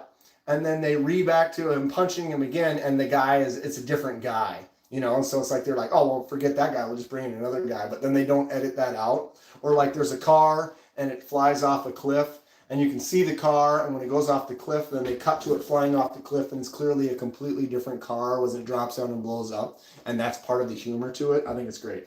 It's fun stuff. Lanyards are cool. I definitely recommend them. And if you do like lanyards, if you can get yourself an Edyard, because not all lanyards are Edyards. Get one. Dear sir, do you have any push dagger? What's a push dagger? Am my brain shut off right now? Push dagger? It sounds kind of familiar. I have some daggers. Dagger meaning double-edged, right? So, bada beep, bada boop, my old school dagger from when I was a kid. It would have been double-edged if it wasn't rusty and not sharp anymore. I have the Cold Steel Triple Action. which is a dagger, double-edged. Cool action on this thing. Whoops, if I can do it right. It's at a weird angle. I'm on camera. I'm nervous. Come on. I used to be able to do this better. Jesus. Come on. There we go. God, I suck today. Boom. Couple daggers. Couple. Am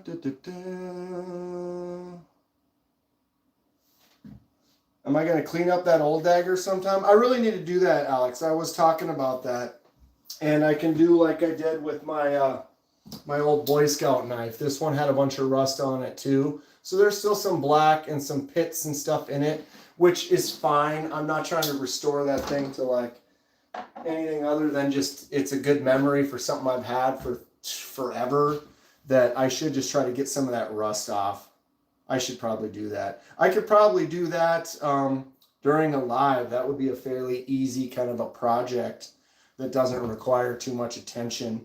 I find that if I'm doing a live and I have a really in-depth project, it's a little bit more difficult to focus, talk to people, pay attention to chat. I started doing some Scrimshaw way back and I haven't gotten into it, but you take a blade or something with a bone handle and then you scratch a pattern and then rub ink on it. So I made that little fishing lure Scrimshaw on this bone. I have a bunch of bone handles to do. I did some tests. I am an artist, so I like to draw and paint, stuff like that. This was a little test I did on a spoon of a little tree and a hill, a couple birds. So I got a little bit of drawing ability that I think I can do some stuff with the Scrimshaw. Thing is, with that spoon, it's plastic and soft, so when you scratch it, it just kind of scratches. It just kind of goes and makes like that wedged little groove. Versus when you do bone and you go in to scratch, it's like and chips of bone. They're tiny, little teeny pieces of chipped bone flaking off as you do it. It's crazy. You're like, okay, that's not as smooth and even, and you have to be really deliberate. If you want to make a nice curved line, you can't just go slow, because if you go slow, it's going to be like and be all jaggedy, but you have to literally just be like, all right, and go quick. And so it's a little bit of practice, and when I do it, now I'm focused, I'm down, I'm tight, and you don't really talk or look at the chat, and so it's something that I need to do and make videos and maybe time lapse it or something to make it a little more entertaining. Or I could do it and everyone would just sit there and watch me in silence. I don't know. Comment if you think that'd be all right. Cold steel makes quite a few of them. I have a few cold steels. I don't have many. I don't have any push daggers. Cold steel Fin Wolf. This is a nice. Got that super strong lock, flicks out. This is a box cutting dream. If this one, I would probably use a lot more for cutting boxes, but there's something about this other one that I've got. This is the Cold Steel Tough Light. You can see that blade's got some use, but that choke up spot and the feel, this, just where this is, the size that it is, you don't need, when you're cutting cardboard, you're never cutting cardboard that thick, right? So you don't need a big blade. So this, you can get in there tight and just boom, and very controlled, solid cuts, nice and sharp, works good for that. So I use this one for chopping up cardboard quite a bit.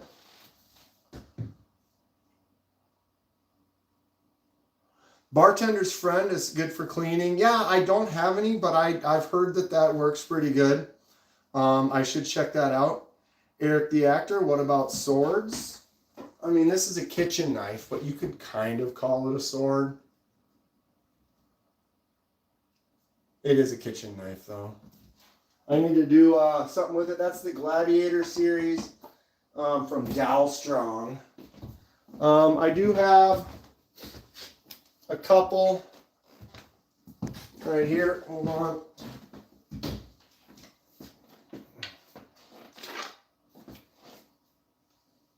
full size, handmade, hand folded katana.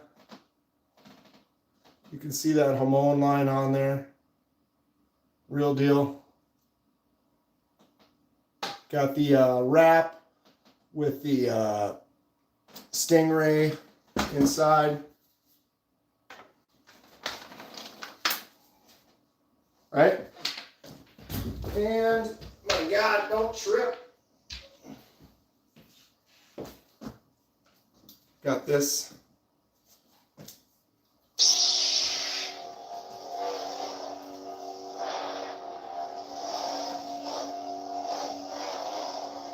Star Wars ain't what it used to be, but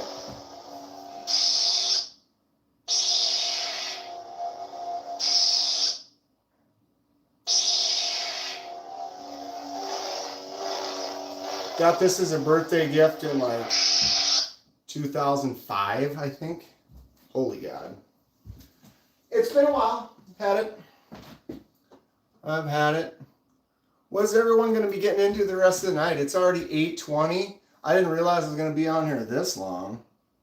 Yo, that's awesome. Yeah, I've always loved Star Wars. Have you handled the Espada XL? I haven't, but that thing is pretty rad. The Espada XL is a beast.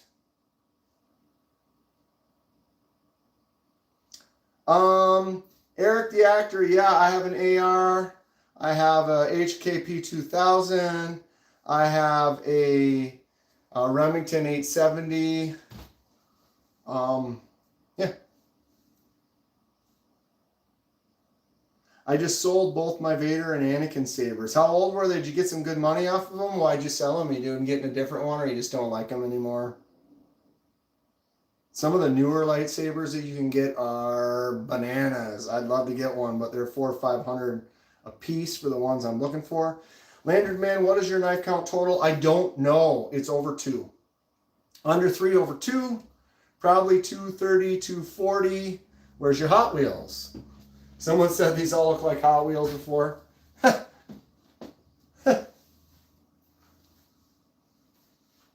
I buy another knife, my wife said she's going to divorce me. I hear you on that. I hear you on that. You gotta work together with the budget. Find out what it is she likes and buys a lot of, and use that to your advantage. You know, I mean, you know, not that I'm trying to. So, how you add up how much it costs for all your products that you use in the bathroom, your soap, your shaving cream, your stuff like that. Find out what that total is. Now, have her give you a total. See what the difference is. I'm not saying there's anything bad, you know, just it tends to be a little bit different. And if it's significantly more on her monthly spending there, you know, you can maybe justify a little more spending for yourself, right? Retro Hot Wheels. I do got a box of old Hot Wheels downstairs. They're all been thrown across the room and launched and stuff. What is the favorite knife in the collection? It's so hard. It's so difficult. I've been saying it's the Tizer. Ha! The Cowser. Ha! Tizer, Cowser, Tay. Oh, I'm losing it. The Kaiser Mini Towser K. This is the White Mountain Knives exclusive Frag Titanium 154 cm. Kaiser's clutch lock. Works really good. Flicks out. Just works every time. Excellent choke up spot. Feels so good in my hand. It's this Frag Titanium. Something about this texture, this amount. I have some more Frag, like the Frack. I don't know if you can see on here, but the Frag is deeper on the Kaiser than it is on the Frack. The Frack, if you only had this feels nice. It does feel really nice. But when you get this deeper milled out Frag, it just, the grip on this, it just doesn't, I love it. It just feels so good in the hand. That's the one for now. I do really, this one's moving up though. Something about this. Once I customize this and start carrying it some more, I think it'll probably move up. I think I spend more on hygiene products than my wife, so I can't use that one. That's true. Some people, you know, maybe you like your skin to be supple and you have more lotions and things. Ed, I have around 280 here at the apartment, 500 in the main collection. You got to catch up. I'm working on it, bro. I don't know. I think I'm doing all right. Kaiser Tizer S for me.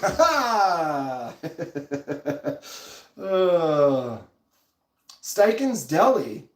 What is the best thing at Steichen's Deli? Now I'm hungry. KDK, that's your favorite blade in the house? I mean, you can't put price. Sometimes if it's the feel, you know, because you could say, well, this costs a lot more. You know, I could be like, well, yeah, my tall boy costs a lot more.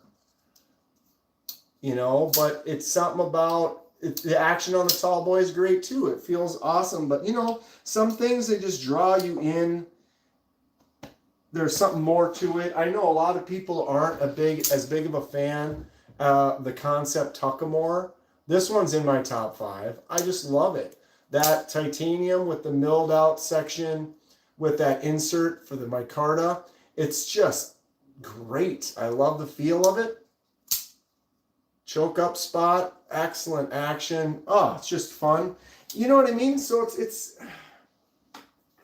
it's not always the price or the value. It's kind of what one would you carry and want to use. The CJRB Riff.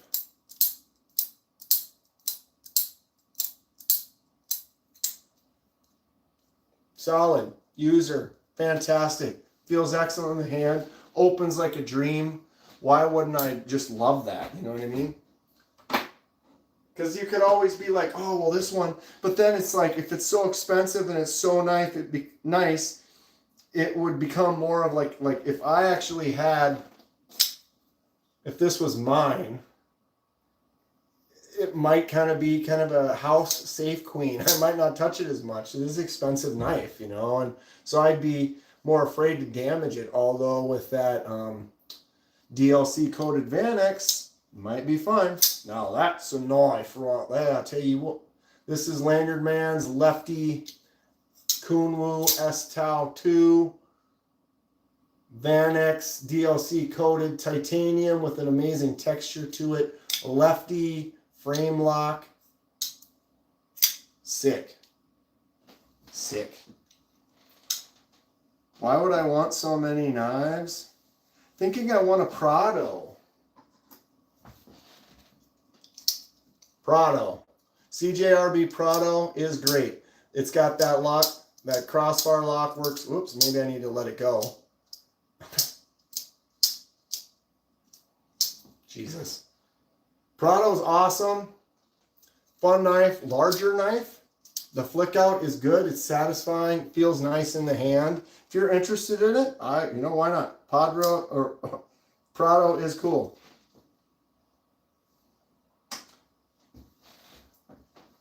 Yeah, Lanyard Man can be a smart ass. Indra 82, I'm Javanese Indonesian. The cultural weapon in Java is the keris, made from folded Damascus seal. Keris are a stab weapon. Very interesting. I appreciate that info. I'm interested in all types of blades. That'd be something that you'd almost want to order one direct from someone who hand makes one or hand makes them. That would be interesting.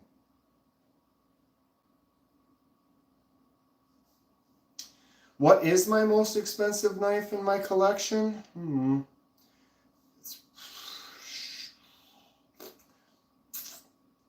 Most of them I think are around that 2. The Frack was 2. Actually, I might have got that on sale though for like $170. The Microtech MSI is pushing, that's like $180, right? I'm trying to think. Obviously the Tall Boy was 2, right? I'm trying to think if I have anything that's higher than 2. I think the Devo, the Premium Pony Stout was, I think I got it on sale as well, so, but I think it values at about $2. The Kaiser or the fixed blade Milita that they sent me with the S35 VN is like $180. Trying to think if I have anything over that.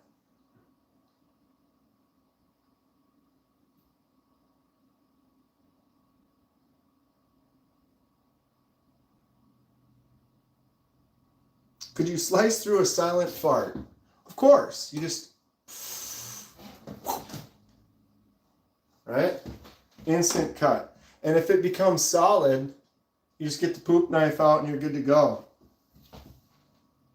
Dirty Dan missed out on the tall boy. Yeah, I jumped on that. I got the Blade Binge dark mode version. Talked to Eric over there. Was like, yeah. Jumped on it. These sold out. All of them sold out in like less than an hour or whatever. But I knew I wanted one, and so I was ready and jumped on it right when it happened. Very cool knife. Gnarly Charlie. I collect knives because it's not political. I like knives, collector people, modern, traditional, fixed blades, outdoor gear. Be prepared. Man jewelry. 100%. Fully agree. Lanyard man.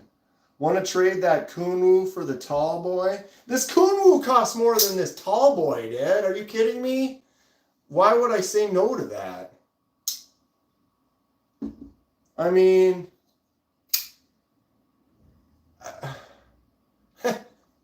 don't tempt me with something like that. I mean, the tall boy is great. This S-Towel, how much did this thing cost? This had to cost way more than the tall boy. It is pretty dope, though. I mean, there's no way you're lying to me. Psych. Exactly. Like, I'm not that... I mean, even when it's to my advantage, I'm not that stupid. You know what I mean? I love my Debo nip slip. Can't wait to anodize it a little different color, though. You do anodizing, Leafy? If not, who are you sending it to?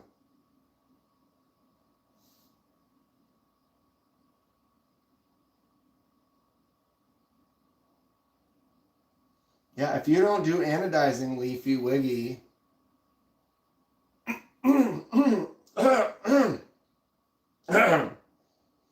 Yeah. Echo Elvis 369. Yeah, that sounds about right. Yes. Did you all hear that? I'm trading this tall boy to Lanyard Man straight up for this Kunwu. I'd also have to throw in another tall boy to make it work. I'd have to, if I gave you my Devo combo is probably closer to work it. Can you anodize orange? No. Let me get my Ano.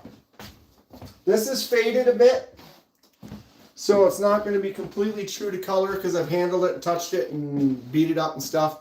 But this is all the colors you can get anodizing titanium.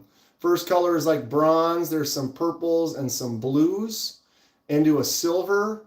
Then a kind of a goldish color into a magenta, like is purple, into teal and blue, and then green at the end.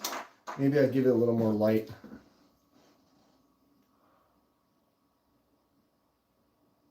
But that is what you're limited to. So there isn't really an orange. Some of the bronze up at the top is cool. You might be able to do some of that gold. You're not going to get orange, though. You can get somewhere between the gold and the magenta and maybe a slightly transitional color, but you won't end up orange. That's the thing with titanium and anodizing. You are limited to what science does, I guess. Aluminum can, yeah. If you were, I don't do aluminum anodizing. It's a completely different process. I would like to get into that, but I don't have the capabilities of it. But you can do, like reds. Like this is aluminum, red anodized aluminum. So you can do a lot of colors with the aluminum that you can't with titanium, but it is what it is.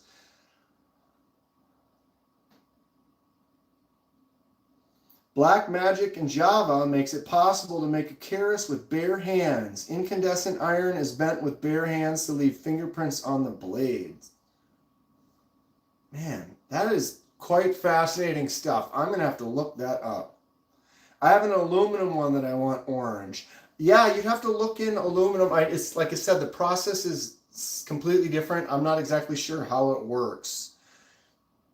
Leafy Wiggy, just going to do a 9-volt battery. I'm from Canada, so don't want to ship. Yeah, well, yeah, that might take time. But what, you know, if in the case, if you did want to do that, little Leafy, you could take the scales off and ship just the scales. Now, there's no issue. It's still that shipping US-Canada thing. It'll take more time. But if there's no blade and it was just the scales, you're not going to have any issue. I'm about to sneeze. And so that's something. Have you ever dyed jade? G10. Dirty Dan. I have over 55 dye process videos on a playlist on the channel that you can check out. And most of them are G10. This Artisan Cutlery Arroyo is G10 jade. The jade is always going to affect the color. So if you dye white G10, you can get a red like this. The Vision FG was in white, and we made it red. The same red on a jade is going to give you more of a maroon. It's going to mix with that color. Here's another white G10 Migron done in the red. Let's go over here. We have a white G10 done in blue.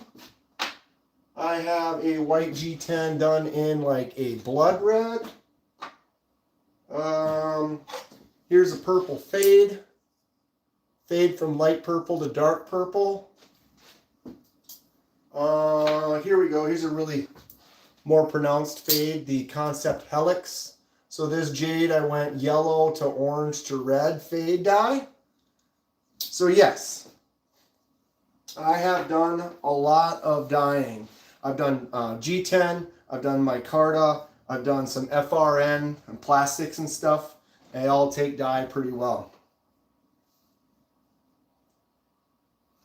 Leafy says I got ripped off by UPS already once. Yeah, I hear you on that. And I sent something who can't remember the name right now. One of my 5K win or giveaway. One of them was to Canada. I shipped it to Canada. And then about a month later, I got it back. The bag was opened, everything was went through, but it was all still there. But they sent it back. So what I ended up doing is I talked to someone at the post office, and I ended up taking the blade off of the knife. And then I actually threw in, I took a Junker, here it is right here. This was like a utility tool, and I took the utility piece off of it and stuck that in there with it. So then I labeled it as a multi-tool, and then it had a handle and then a separate blade and a separate tool all in the same box, but separated. And then it wasn't labeled as a knife, it was labeled as a multi-tool, and they're separated. And then I actually changed the way I shipped it with tracking. So hopefully this time it'll go. But that Canada thing with knives is definitely It's just like painting. Your base color affects the top color. Correct. And if you want it to show through, my God, here we are again. Here we go again on my own. There it is. The Sencut Natchez. So this one was kind of an orangish brown. And then I did the dye in blue, made the whole thing blue, and then started hitting it with sandpaper. Sand the edges, start making that, because the dye doesn't soak all the way through it. So then you start sanding it up, roughing it up, and you can get this kind of natural weathered look, which I think is fun. What color was the blue? I've done several blues. I have quite a few different ones. Oh wait, that's purple. So like this was just a standard RIT blue. I think this one was like a royal blue. I have a teal blue that I did on the Kubi that I gave away on the last giveaway that had like kind of a geometrical, kind of a teal color to it. Here's another one that's kind of ended up more on a gray. So it just depends. You can kind of get true to the color of the dye on the package, but if you leave it in longer, it'll get darker. If you take it out sooner, it's lighter. If it's white or if it's jade, it's going to have a little bit of an effect.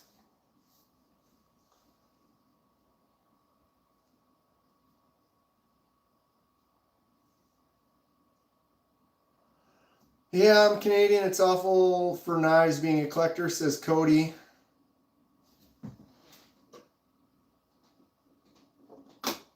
All right. Well, what are we doing? It is 8:45. I'm going to sign off, kids. It's been fun. I appreciate all of you. Had a good time. I might do another live.